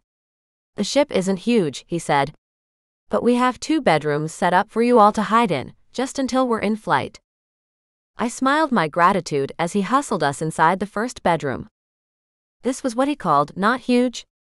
This room and the other bedroom, when I went next door to check it out, were as big as my suite back at the castle.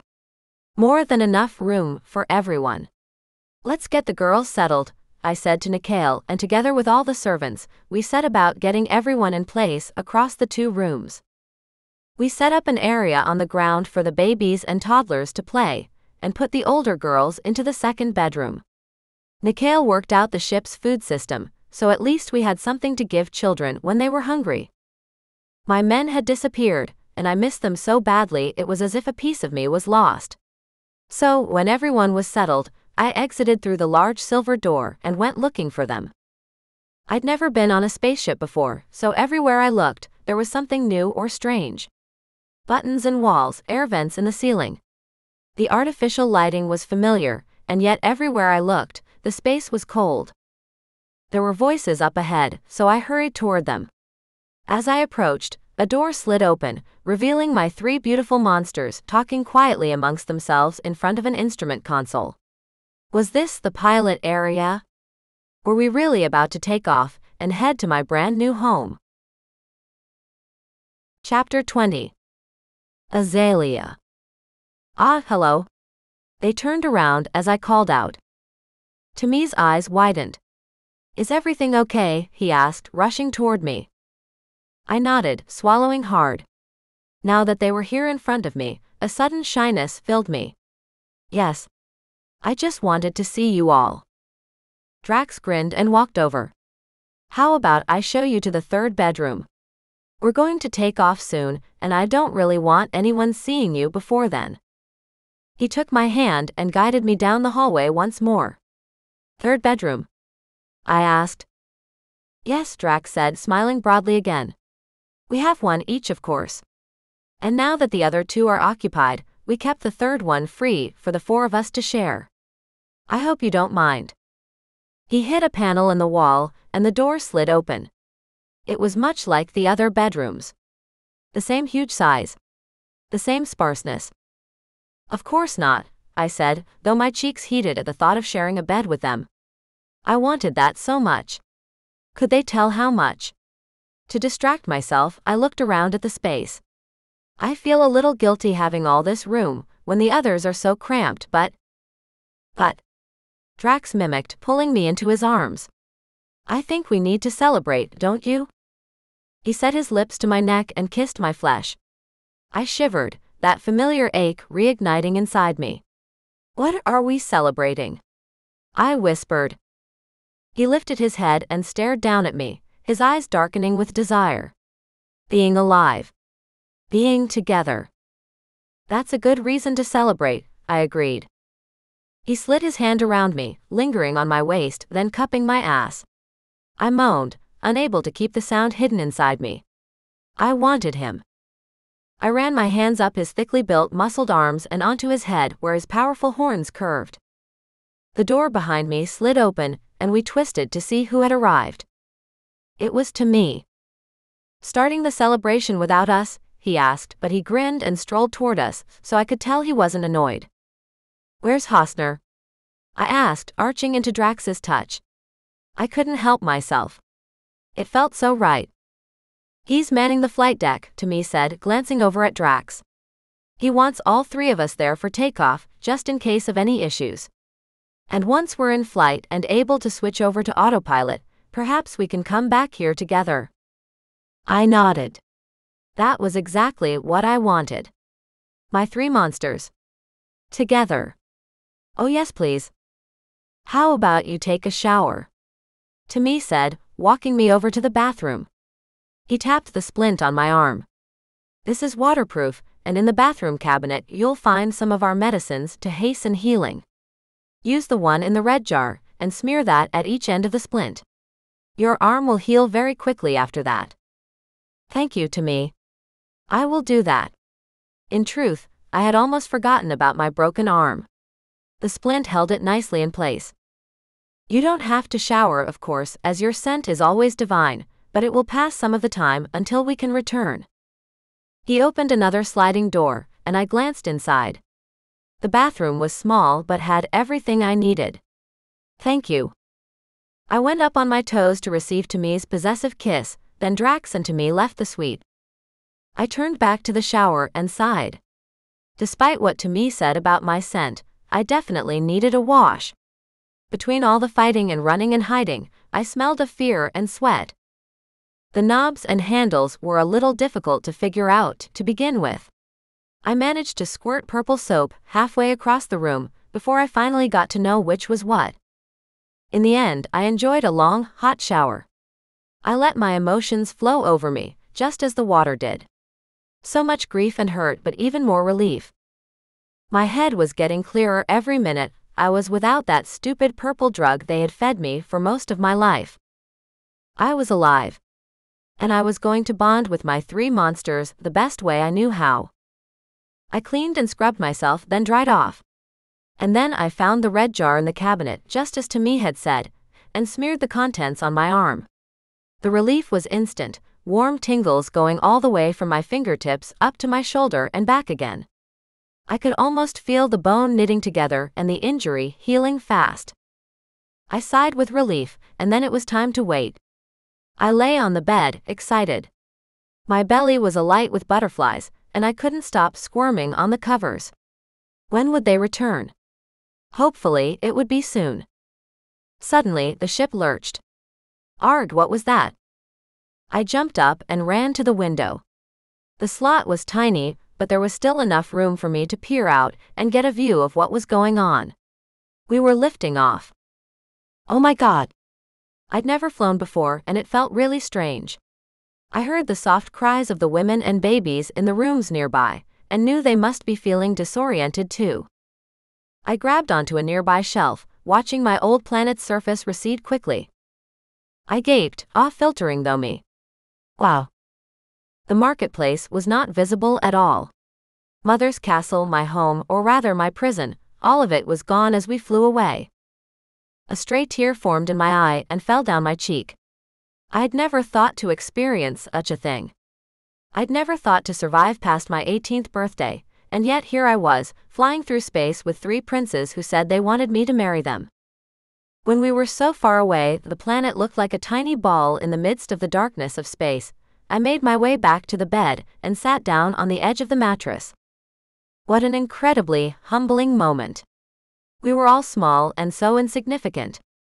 And yet, how else could we live but within the physical body the universe had given us? When the door to the suite finally opened, and my monsters appeared, I scampered to the middle of the mattress and then sat and grinned at them, ruining my whole seduction scene. Hosner, Drax and Timmy all stood together, shoulder to shoulder, staring at me. "Hi," I managed, waving at them. "Are we all safe now?" Hosner growled as he stalked forward. "Yes. We have 3 days of travel, then we will be home and you will be ours. Forever." He stood on the left side of the huge bed, and I crawled over to him. I'm already yours, I said. For today and tomorrow. Hosner's growl this time was a deep guttural sound that reverberated all the way down to my belly. You're ours forever. I'll be your wife. I whispered. Hosner nodded. Yes. You're our mate. You'll be our queen.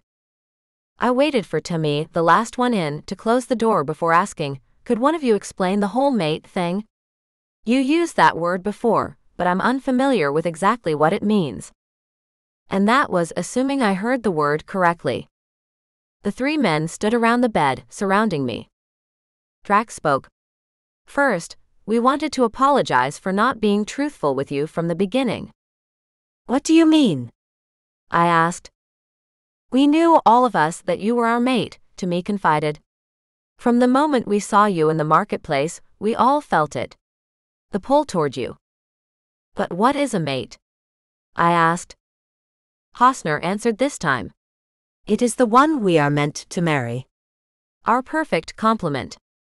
I glanced from one prince to the next to the next. And you all felt that about me. They nodded. We were never going to eat you. Timmy grimaced, as though the very idea made him ill. But we didn't feel safe on that planet, and didn't know what the punishment would be for buying you, under supposedly false pretenses. We wanted to marry you, Hosner added. We were never going to hurt you. He stripped off the shirt he wore and pushed his pants down his lean hips, then stood straight again so I could admire him. He was so beautiful, even with his broken left horn, that he simply took my breath away. The broad expanse of his chest was strong and powerful. The set of his jaw and the desire in his eyes made my insides melt. I got up on my knees and caressed his broad chest. I did notice that you never truly agreed to eat me. But my brain was so fuzzy from the drugs Mother gave me, I couldn't work out what it meant. Looking back, I could see how they had tried to hide who they truly were. Monsters with an appetite for mating, and vegetables. Unheard of on my old planet. So you still want me to be your wife? Despite all they'd said, I still couldn't believe it. Timmy nodded and Drax smiled warmly. But it was Hosner who nudged me, so I landed flat on my back. He knelt on the bed, then prowled over to stare down into my eyes. We do. If you'll be ours. I cupped his beloved face, the face of my savior. Of course I will. He pressed his lips to mine, then whispered. Then it's time we made love to you again. Made love? I rejoiced in the sound of that. I nodded and lifted my legs so I could wrap them around his waist. Oh yes, please. I used my legs to urge him into me, but he kissed my lips gently, then dropped his head and spoke into my ear. We'll fill you full of our seed again and again, until you're swollen with our child. I moaned and closed my eyes, digging my fingers into his back to bring him closer. What if I can't? I said, voicing a fear I hadn't allowed myself to consider before. They weren't human, and I wasn't even sure if a baby between our two species was possible. If I couldn't give them children, would they reject me? He growled again and kissed my neck. Then we'll choose 1 or 10 of those babies in the room next door and you can raise them to be yours. Ours. Whatever you want, my queen. I gasped and arched my back as tears filled my eyes. I needed him inside me. I had to have him closer. Deeper. Please. He pressed his lips to my throat. I slid my hand over his head and grabbed his full horn, squeezing tightly. Do you like it when I touch this? He lifted his head and stared at me, his pupils as black as the deepest, darkest night. Yes. Very much. His voice was a low growl. I glanced at the other 2 monsters, my men, who were standing at the edge of the bed, watching us closely. Do all of you like it? Hard or soft? Drax grinned at me. A bit of both. I released my grip on Hosner's good horn, and ran my fingers gently over the jagged edges of the broken one. Does that hurt? No, he grunted. It was numb when it happened, but now it feels just as good as it does when you touch the full horn. Good. I let my fingers drop lower until they brushed over the ridged material of his trousers. I can tell it is to your liking, I joked.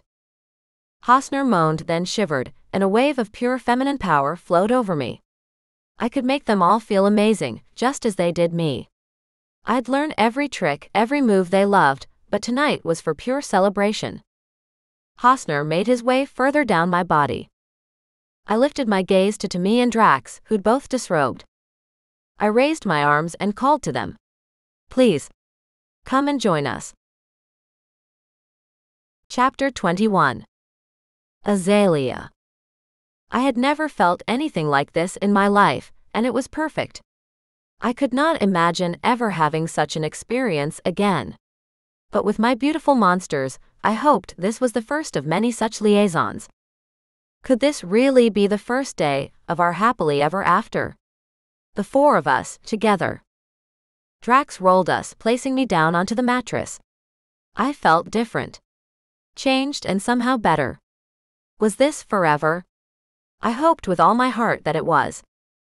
My three men enfolded me with their heat, their words of devotion whispered into my ears as I fell into a deep sleep. We will get you home safely, our queen, Hosner murmured, and I succumbed to my exhaustion as Drax and Timmy whispered their agreement. 3 days and many mating sessions later, we arrived on my monster's home planet. We were safely home, and I was about to start my new life as the princess, or as they put it, their queen, to 3 amazing, handsome monster princes. My monsters. My loves. We were greeted by so many servants I couldn't even count them all, and my triad's army, who needed to ensure the spaceship and its occupants were safe. As we disembarked, there were smiles and greetings from every direction. It was a little overwhelming, to be honest, but it was clear we were all going to be welcome here. And not because we were seen as food, but because this planet valued lives, even human ones. It was a miracle, and I was so excited to be a part of this strange but wonderful new existence. And it was all because of my beautiful monsters. I snuggled into Timmy and Hosner, linking my arms with theirs as Drax strode forward and provided explanations to the waiting crowd about the additional humans they had returned home with. The human children, and even the servants of varied species, were accepted in moments, and despite the fear of the unknown, I saw relief and dawning hope in every expression surrounding us. We were home and safe, and I knew I would never be happier than right now in this moment, about to step headfirst into my brand new life with my beautiful trio of monsters. Epilogue. 5 years later. I had 2 wet nurses to help to feed my triplets, but I was proud of how well my sons were doing. All 3 of them were strong and big, and their horns were growing in. I had to admit to huge relief at the fact that my monsters' babies did not develop their horns until after birth. That could have turned awkward fast. How's my beautiful wife? King Drax asked, strolling into the nursery. I stood up and handed him our firstborn son, Dennison. Exhausted but amazing. How are you, my beautiful liege? My monster's father had died a couple of years ago, and my princes had been elevated to king. Apparently, I was now the queen of this planet, which was surreal in some ways but also felt right. With Drax, Hosner and Timmy by my side, I couldn't help but feel that I was in the right place. "In missing you," Drax answered, glancing around the nursery. "Where's the nanny?" "Hosner and Timmy sent me to get you. We want you to come back to bed with us." "Oh, are you finished playing with our eldest?" I raised an eyebrow in question. If so, then Naker should be brought back here to get ready for bed. He's 4 and it's time for him to rest. After our marriage ceremony, which was held within 2 days of arriving home to my new planet, we'd found out I was pregnant with a single baby. Naker had arrived almost 9 months later, and my life finally felt complete. Naker was the official heir to the throne. I considered Drax, Hosner and Timmy all my son's fathers, and he had instantly become the apple of his father's eyes. Now that the triplets had arrived, I suspected some or all of them might be a challenge for that position when it came to it, though Naker had already expressed his love for his new brothers. I knew that whatever happened, the future would be amicable for all of my boys, just as it had been for their fathers. Drax grinned and lowered the now sleeping denizen into his bed. Nicole is on her way back here with Naker right now. I was relieved to hear that. Nicole had become a close friend over the past few years, and she had taken such a liking to our firstborn son that we had appointed her as his official governess. He had already begun to master a number of languages, thanks to Nicole's influence, and I was so grateful to her for her unwavering devotion. In the meantime, Drax said, grabbing my hand and pulling me toward the door. We really need you, Azalea. Really? I pulled back my hand and raised a brow at him, but I was only teasing. My monsters showed me on a daily basis how much they needed me, and I loved to show them how much I needed each of them too.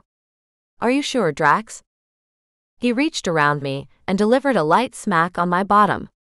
I am certain, my queen. And if you don't hurry your delicious little ass along.